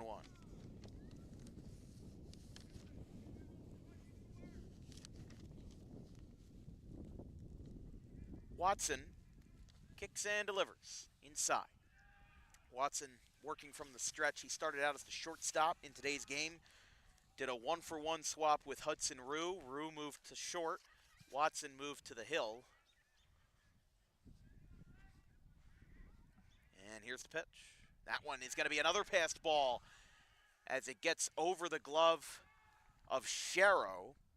And now waltzing into third is going to be number 7, Carson Reed. He is running for Kevin Dick, who, of course, as the catcher in high school, you have your replacement catcher role.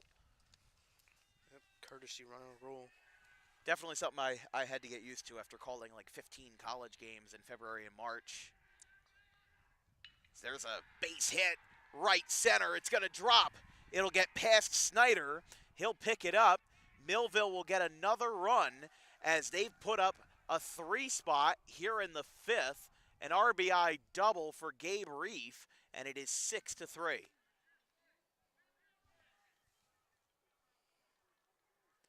Well, just not the inning that Pitman wanted by any stretch of the imagination. Watson came out there, was supposed to pick up where Rue left off. Right now, Millville's not exactly teeing off, but they're getting hit after hit after hit and keeping themselves fresh, keeping themselves fluid, and keeping this game in the hands of the Thunderbolts. They're having a really, really good hitting game now. They struggled in the first 2 innings, but now really they picked it up since the 3rd. And when they got down 3-2, they didn't put their heads down. They kept battling, and now they're up by 3 here in the top of the 5th. This certainly would be a good first impression for Coach Forbes, the 10-year, maybe 9-year assistant with Millville, now elevated to the head coaching position.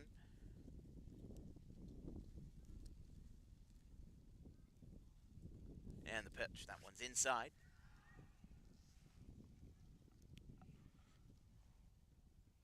Mulheron up here again, the 9-hole hitter, 2 for 2 today. He's looked really good at the plate. Definitely has been very impressive for the 9-hole hitter, because it's never easy to find that kind of player who, can hit at any spot of the order and still be productive. Got the first run of the game home and had the first 2 hits for Millville. That one lands, I think, right where Vincent parked his truck. Although you moved your truck, so never mind. It would have been in that direction. You had the foreshadowing. You knew it was going to go there. There's a line drive. Base hit center field. This is going to move the runner to second. The ball actually stayed in the infield as it was deflected around by the middle infield. And Millville again has 2 runners on. A little bit surprised there hasn't been a mound visit yet to talk to these guys. Make sure that everybody's on the same page. But we turn the card over back to the top.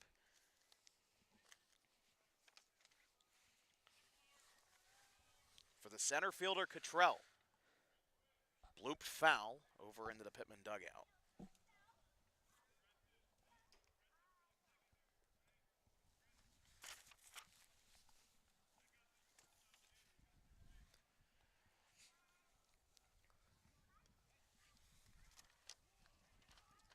Just about 5:40 here at Joe Lang Field in Pitman. There's a strike called.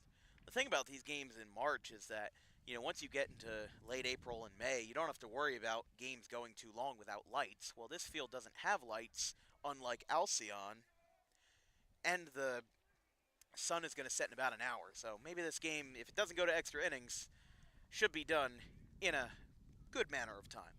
Watson picks up the strikeout, but the damage is done. Millville puts up a 4 spot and now leads by a score. Oh, hold on, camera cut out there.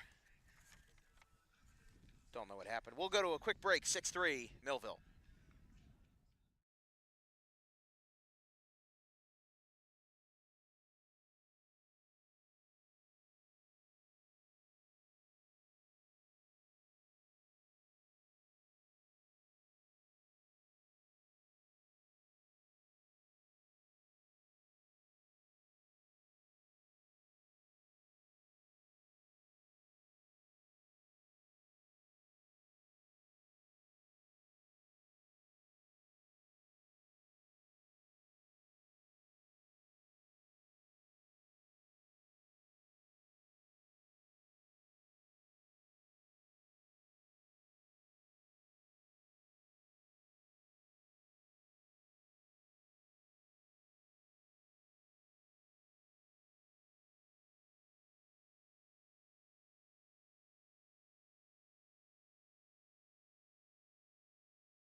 All right, well, the video's fixed. Only a quick outage there as Jake Sharrow leads us off in the bottom of the 5th. This broadcast is brought to you by the Dangerous Adrenaline Wrestling Gladiators, or DOG Pro Wrestling, New Jersey's best premier pro wrestling organization with high-flying action and nonstop entertainment throughout the Garden State.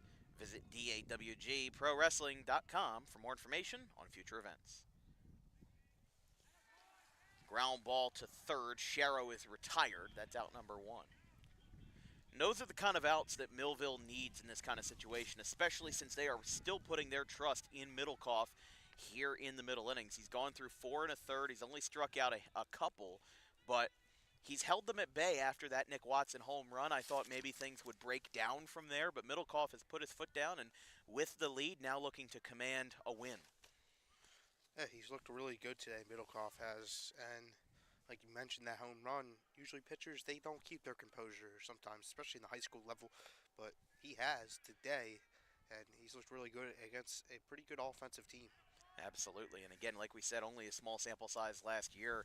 I mean, a larger sample size than some, but definitely not like a 40, 50 inning pitch guy. He didn't have the most last year for Millville, but now that he's a senior, he had a big graduating class behind him. Now finding a way to get himself into the front end of the rotation, as there's a swing and a miss there. 1-2. And that one skips in to Watson. Don't see any action. I keep saying bullpen, but there's really no bullpen. There's just a hill and a hope and dream. 2-2 to Watson after that ball skipped short. And a hot shot out too short. Picked up by Yeager. Throw across the diamond is in time, and that's out number 2. Millville has started to get a lot better on defense. I think that, again, that first day jitter, that opening day jitter, got to some of those guys, and it's never easy to overcome that during the game. Sometimes you see teams have a bad game, and then they'll fix it in between the next game. But these guys have been able to make really good mid-game adjustments. The shortstop has been fielding the ball cleaner, Yeager, and now they're finding a way to make sure that they get that ball to first cleanly with the decently tall first baseman, Braden Catlett. Yeah, baseball, you got to have a quick mind. Hall of Famers make errors. Hall of Famers strike out. Hall of Famers have gone 1 for 3 or 0 for 3 in a game. You have to have a quick mind in baseball next play and want the ball back. Fly ball right field. This one is going to land foul. But, I mean, seriously, I don't know who said it, but there was somebody who said that baseball is the only sport where you can fail 70% of the time and be a Hall of Famer. I mean, seriously. Derek Jeter had the lowest defensive run saved, or DRS, of any shortstop in Major League Baseball history, and yet he was 1 vote shy of unanimous Hall of Fame voting. Now, I can go on an entirely different tangent as to why he didn't deserve to be 1 vote shy of unanimous. And I'll just leave it at, if he wasn't in a Yankee uniform, he would have been revered as much as Alan Trammell instead of one of the greatest shortstops of all time. 3,000 hits, relatively unknown or poor defender, but because he was on the New York Yankees, he's one of the greatest players of all time, and when Alan Trammell's on the Detroit Tigers, well, he's a Hall of Famer. Anyways, rant over, strike called. It's going to be a long season. Got to talk about something somehow. Beautiful but a little bit brisk day here at Joe Lang. 58 degrees at first pitch and a ground ball to third. Picked up. Throw across the diamond is in time. And a 1-2-3 as what a night for Brady Middlecoff. Had some sluggish first impressions, but now locking down and locking in. He's been scoreless for them through the 4th and 5th, and we go to the 6th now. Millville in the driver's seat. It is 6-3.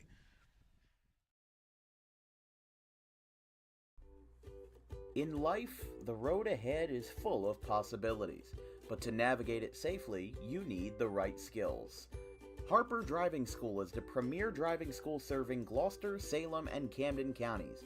With experienced instructors, many of whom are teachers in local schools, we are dedicated to your success and will help you master the road with confidence. With an over 95% success rate of students passing their road test on their first try, you know your student will be in good hands while embarking on a huge step of their young adult lives, all while avoiding the lines at the DMV and getting insurance discounts. We chose Harper, and so should you.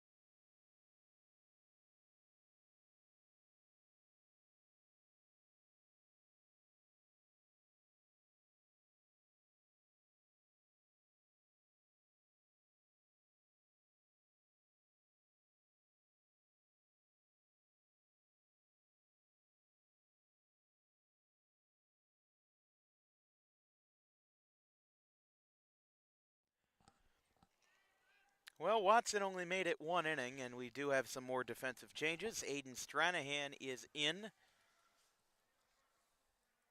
as his first pitch is lined out to second base. Little lollipop throw to first is in time. Hudson Rue moves to third. Nick Watson goes back to his old home at shortstop, rather. And a quick out number 1. 1 pitch, 1 out. Actually, no. I apologize.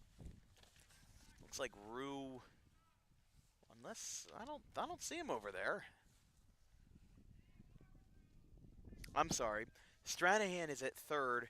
Rue is out of the game, it looks like, and Drew Keefe is in to pitch. I thought it was Stranahan. I don't know why.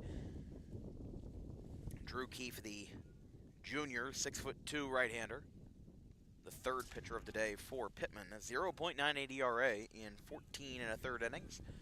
17 strikeouts and just 2 earned runs, which, I mean, like we said, those low ERAs are a reason why the Pitman team ERA was so darn low at 1.36. That's incredibly impressive. The fact that, you can have a 288 average and a sub 1.5 ERA. Not a lot of people can say that they've done that. Not a lot of teams can say that they've done that. Especially in Group 1. Oh, yeah, that's incredible. Here's the pitch from Keefe. A check low. To Marcellus Preston. After Yeager grounded out to third. Catlett, the first baseman, is on deck. Here's the pitch. Floated foul, and the count is 3-2. I mean, Millville did their jobs in the early innings, even though that they were kind of battling neck and neck with Pitman. They were keeping the pitch counts up. They were working really good at bats, and then Pitman responded by doing the same. They worked up Middlecoff's counts. Like I said, I'm really surprised that they, here we go, fly ball out to left field. Backpedaling is Carter Snyder, and he makes the catch. So we did have another defensive change. Collum did stay in center. Snyder was in left. And then I was saying something wrong the whole time then, because there were a couple fly balls that were missed in center field, but that was Collum. Wouldn't be charged with an error, just a little clerical note there. As a strike is called to Braden Catlett, making his first varsity start and his first varsity appearance for Millville. This is low and away. Don't forget, tomorrow we'll be on the air for the opener in the Burlington County Scholastic League between the Maple Shade Wildcats and the Bordentown Scotties. 4 p.m. first pitch tomorrow. And there's another strike called. That'll be followed up by a Thursday afternoon match between, I keep saying match, I was at the Union the other day. We've got the Vineland Fighting Clan and the Cumberland Colts on Thursday, 4 o'clock first pitch. And then Saturday, Woodstown and Gateway at 10 a.m. Gateway's actually playing a doubleheader that day. We are only covering the first half of it. They are going to play Pennsgrove at 2 p.m. Last time those two teams played, Gateway won the game 28-16 in baseball. That was not a football score. Sure felt like one. That one's up and in. Millville leads 6-3 in the top of the sixth.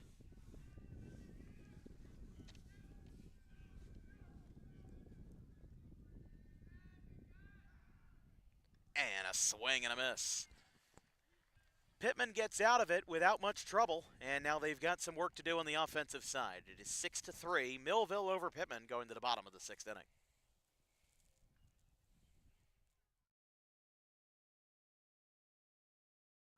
Garden State Pet Center is an independently owned full-service pet store. Our specialty is promoting companionship between people and animals by providing the healthiest product choices available, including all-natural foods, supplements that support and relieve health issues, and innovative products for pet parents. Our goal is to provide our customers with a relaxing environment, and while we're not striving to be the biggest store on the East Coast, we're striving to be the best. No other pet store will make you feel at home like we do. At Garden State Pet Center, we view pets as members of the family. We don't believe in fast, high-pressure sales, but instead matching up the right pet with the right owners, as you are making a lifelong commitment. Together with our team members, we would like your visit to our store to be both enjoyable and educational. Simply drop in and take a look around. View the birds, reptiles, small animals, toys, food, cages, and miscellaneous items. Learn of the services we have to offer and decide for yourself if this is the store you'd like to call your home away from home. Victor Santucci, owner of Garden State Pet Center. Visit us today at 226 South Whitehorse Pike in Audubon, New Jersey. We're open 7 days a week for all of your pets' needs.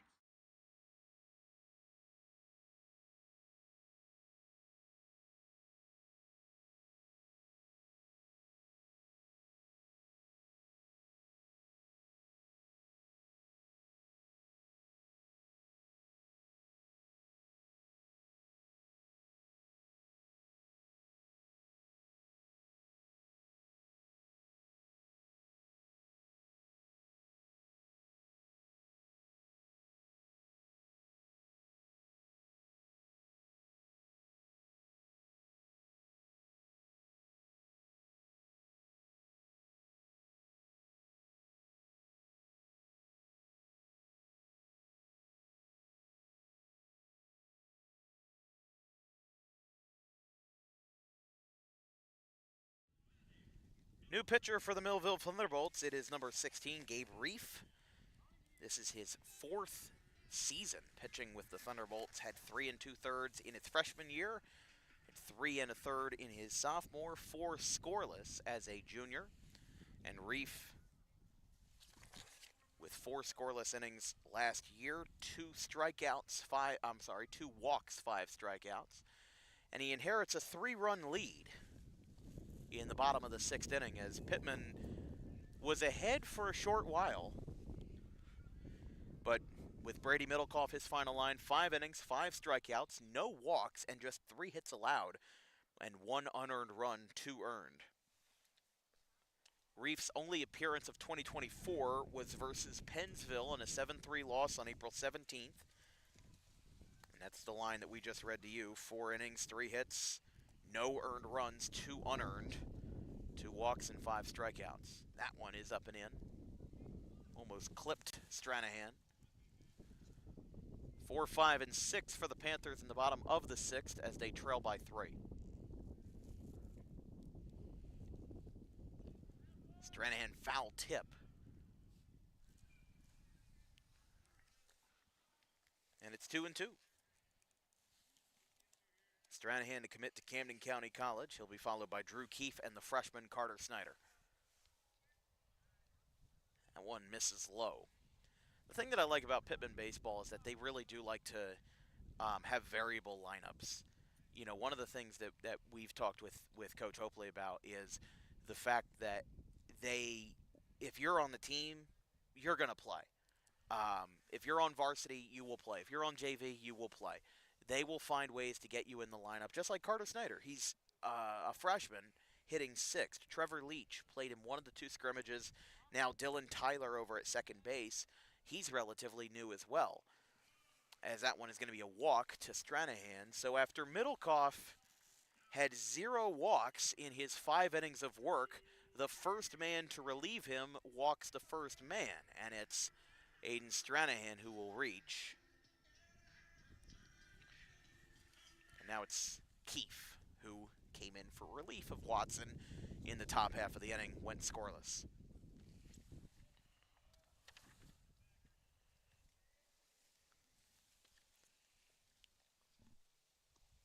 That one misses low, and definitely a big challenge here for Millville as you've got a 3-run lead. You don't want to squander it. You want to make sure that you've got your relievers in tow, make sure that they're commanding the strike zone, make sure that they're not throwing a little too wild, especially with that leadoff runner reaching on a hard-earned walk.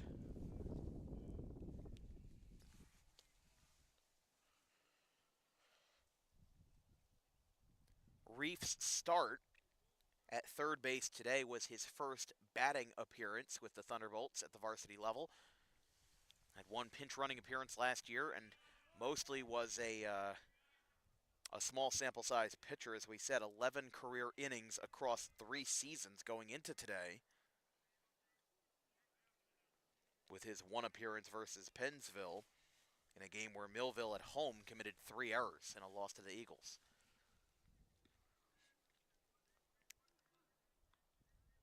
I mean, you were right exactly in the open that South Jersey Group 1 is as open as it's ever been. You know, Pennsville is up there.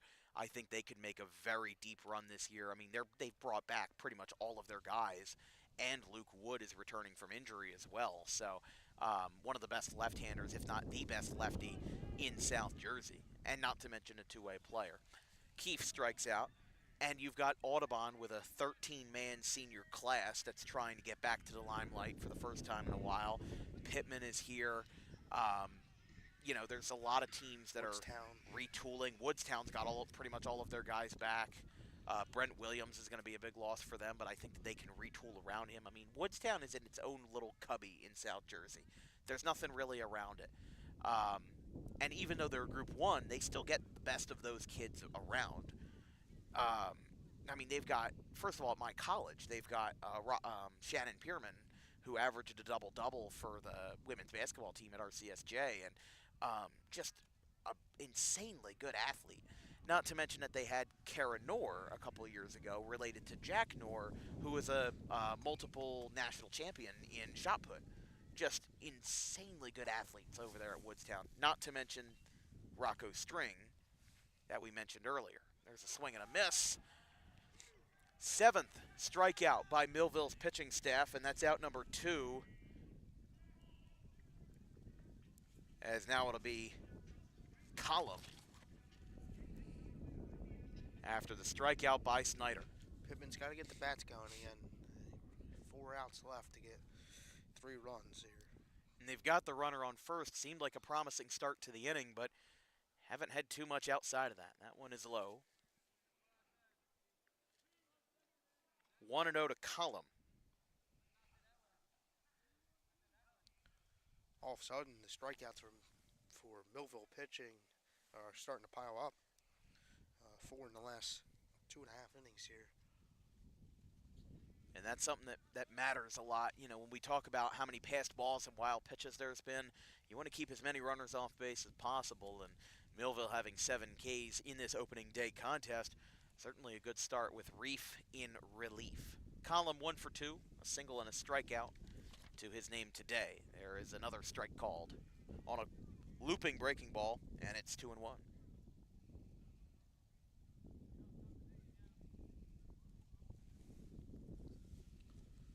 Reef with the ball back into his glove from the stretch. That one misses low, 3-1.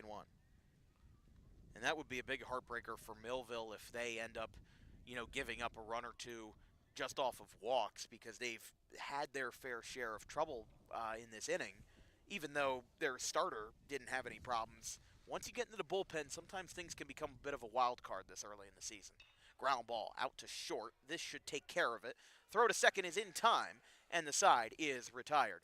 Pitman leaves the runner on, and Millville, traveling 25 minutes up the road, might be headed back with a win. We go to the top of the 7th. Millville looking for some insurance. It is 6-3.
New pitcher in for Pitman. It's the 4th of the day. It's the southpaw,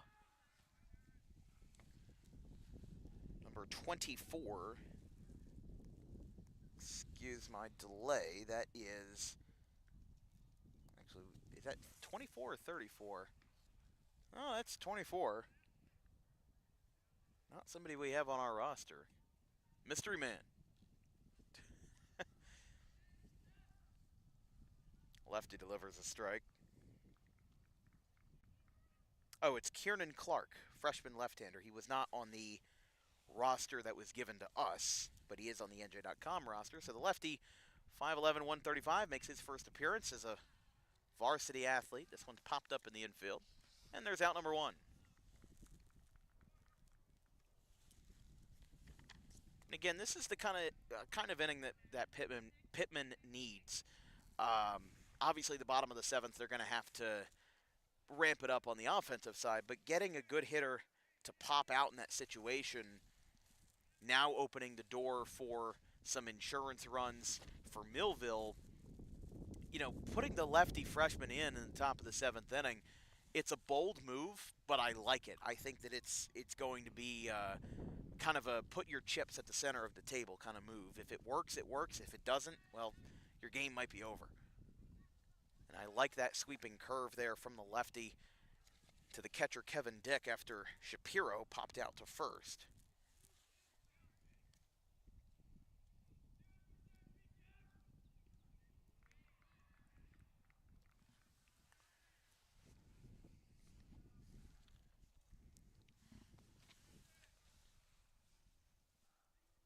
Gotta get these next two outs for Pittman, get back in the dugout, start hitting the ball, get runners on step by step, one at bat at a time.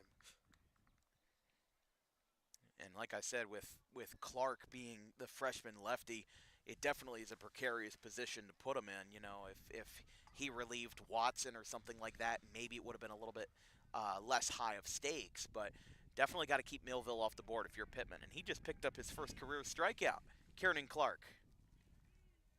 So Kieran Clark with a early pop fly to first and a strikeout. Shows that Coach Hopley has trust in him, putting him in this spot. Down 3, needing quick outs, and get into the dugout quickly and get this team fired up. Like we said, I mean, listen, if you play for Pittman, you're going to play. It might be 1 or 2 games. It might be all 20. But he is going to find a way to make sure that you find time on that field, because even he told me it's not worth your time to be here if you know that there's no chance of you playing. You know, he said, I would rather send somebody down to JV so that they could play instead of putting them up on varsity if they have zero chance of playing. And with Pittman, everybody plays. Everybody plays. There's no politics. There's no, there's no closed door 11th hour meetings. It's just, this is Group 1 baseball. Everybody's got to play somehow. Line drive, center field, Column going back. That's going to be over the head of Column. It's going to roll all the way out to the center field fence. Pumping on the brakes at second. Throw down to second is not in time. But there's a 2-bagger off the bench for Rocco LaCavita. And a pinch hit double gives Millville some life in the insurance department in the 7th. I think we're going to have another pinch hitter here. Yes, it is number 15, Nate Hecox. So back-to-back pinch hitters for the Thunderbolts. Number 25, Rocco LaCavita, who just hit the double. And now hitting for, I believe, Reef in the 8th spot is number 15, Nate Hecox.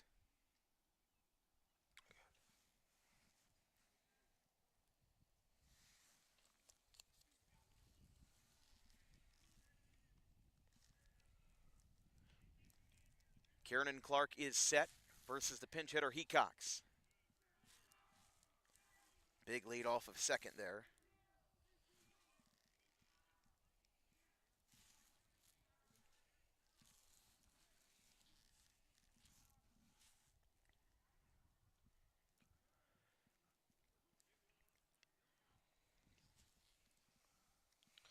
Upstairs.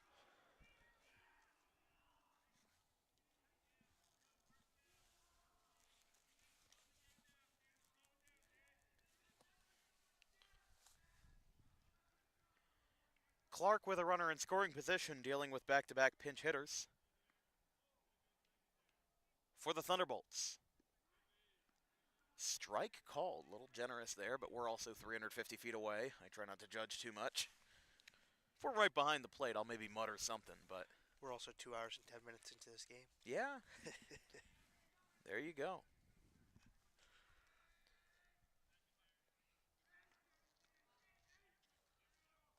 Clark takes a couple of nods back at second, and on the inside corner, that'll be strike two. 2-2, 2 outs. Millville with 4 of their 6 runs unearned. And a 3 spot in the top of the 5th helped their cause to where they're at now. Here's the pitch from Clark. Swing and a tip foul. Barely made contact with it. Looks like Mulheron is still on deck for Millville, which I think is a smart move, keeping him in the game, especially with how productive he's been out of the 9 slot. You don't see that too often. So I like the fact that they're keeping him there. Here's the 2-2. Clark looks back, kicks and delivers. Line drive. Foul ball by Hecox.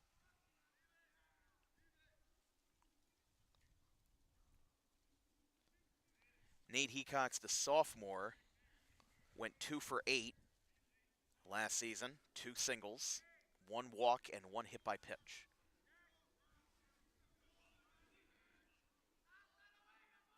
Curveball, laced out towards left center field. It's going to be shallow. Oh, and a diving catch at short. What a play by Nick Watson, as we are going to go to the bottom of the 7th inning with a Millville 6-3 lead, but it certainly could have been extended if not for the glove of Nick Watson. Last chance for Pitman. We'll be right back.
And 1 hit by pitch.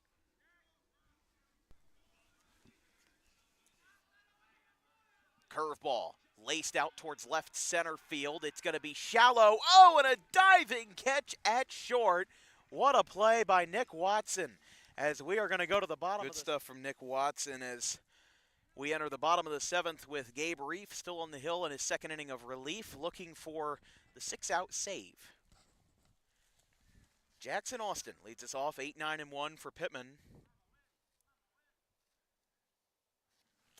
as Kieran Clark had a scoreless 7th in his first appearance.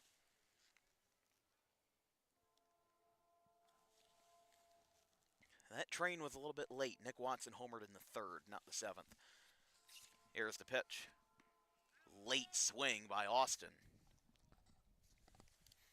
Pitman will play Pensgrove tomorrow. TBD on whether they're playing at Joe Lang or if Alcyon no longer becomes a lake. As there's a strike called. We were talking with some folks. Glassboro High School is pretty much, the field is underwater. Clearview is no better. Pensauken had to cancel their game because of the infield conditions still left over from yesterday, as Austin swings and misses for out number 1.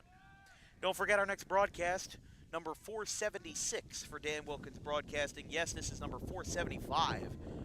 I don't know how I've held on for this long, but that'll be Maple Shade at Bordentown tomorrow at 4 o'clock. Myself and JT Torillo will be on the call.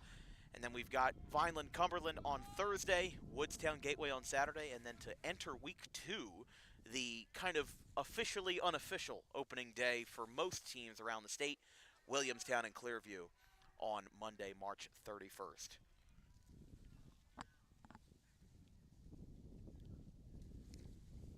So a strikeout to Austin, and now a swing and a miss by Leach. Makes it 0-2.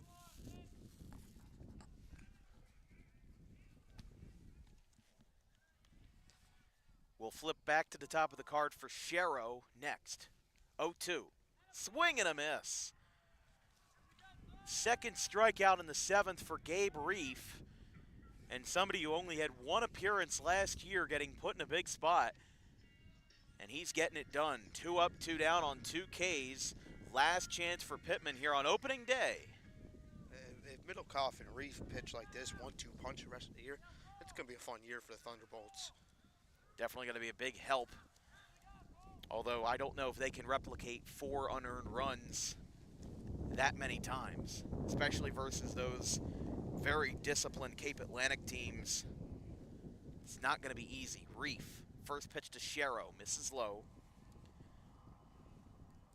Millville starts their Cape Atlantic play on, actually tomorrow, with their first game versus Hamilton on the road, at home versus Hamilton on the 27th, and then they play on the 1st and 2nd of April, home and away versus St. Augustine.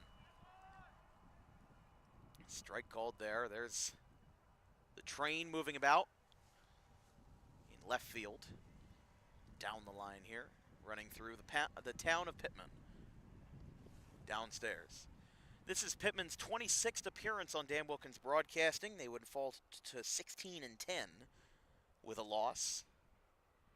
And 0-1 on the regular season, which is what matters more. Sherrow, fly ball, right field side. Hit very well, but foul. 1 ball, 2 strikes. Gabe Reef coming in for Middlecoff, who had an excellent job as the starter, looking for a 6-out save on opening day in a clash between Cape Atlantic and the Tri-County. Here's the pitch. Curveball misses low. Count is 2-2.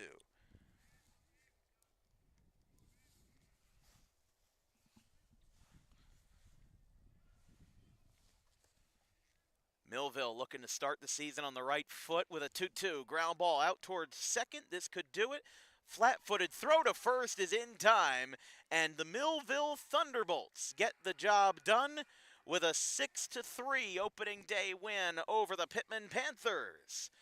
They get it done. A 3-run 5th inning is what got the job done, as 4 of their 6 runs were unearned, and a good pitching performance from Hudson Rue with 7 strikeouts ends up yielding a no decision.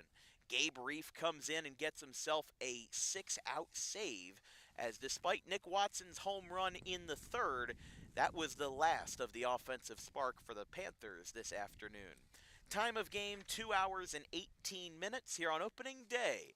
As here from the secondary location of the Panthers, Joe Lang Field, Millville comes in and leaves victorious in the first game in the tenure of Coach Forbes with the Thunderbolts. From our entire crew here at Dan Wilkins Broadcasting, our social media coordinator, Haley Mejia, our graphics crew, Gavin Van Rel, Caleb Lane, and Liam Nolan, my producer, Vincent Folks, my color commentator, David Cohen, I'm Dan Wilkins. We'll see you same time tomorrow up in Burlington County in the opposite direction between the Maple Shade Wildcats and the Bordentown Scotties. Actually, you know what? We should probably do post-game interviews, don't you think about that? We did that all of last year. Why don't we do it? Let's talk to some folks, and we'll be right back.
Well, we've got our Harper Driving School player of the game, Brady Middlecoff, 5 innings, 5 Ks, no walks, and led the way in a Millville 6-3 win on opening day.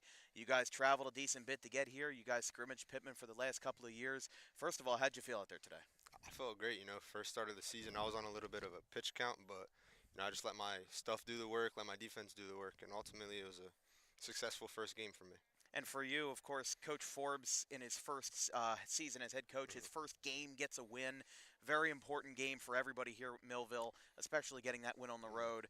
How does it feel, especially so early in the season, because we're starting like a week earlier, getting that win and making sure you guys are all settled in early? Yeah, for sure. I'm super happy for him. First year varsity head coach.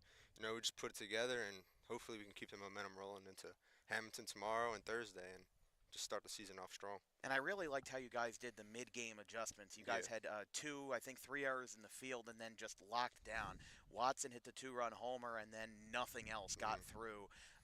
A lot of teams, they take the bad losses and move on. You guys stopped it in the middle of the game. How do you feel about Coach Forbes so far? And obviously it's your first game coaching under him this season. So how does it feel to have the new coach in town and get yourself the win?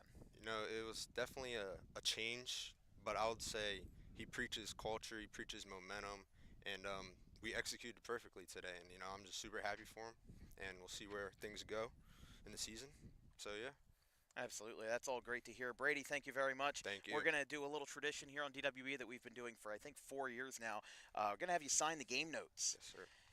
Make it known, make it important, and enjoy that bus ride home. I was going to see if David's pen was working there.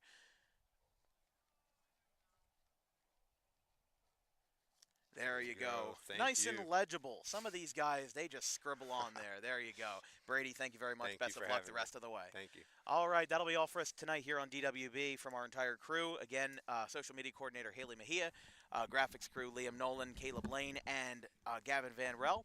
Our producer, Vincent Folks, my color commentator, David Cohen. I'm Dan Wilkins. We'll see you tomorrow from maybe a less wooded area. Woodstown and Maple Shade tomorrow at 4 o'clock. We'll see you then.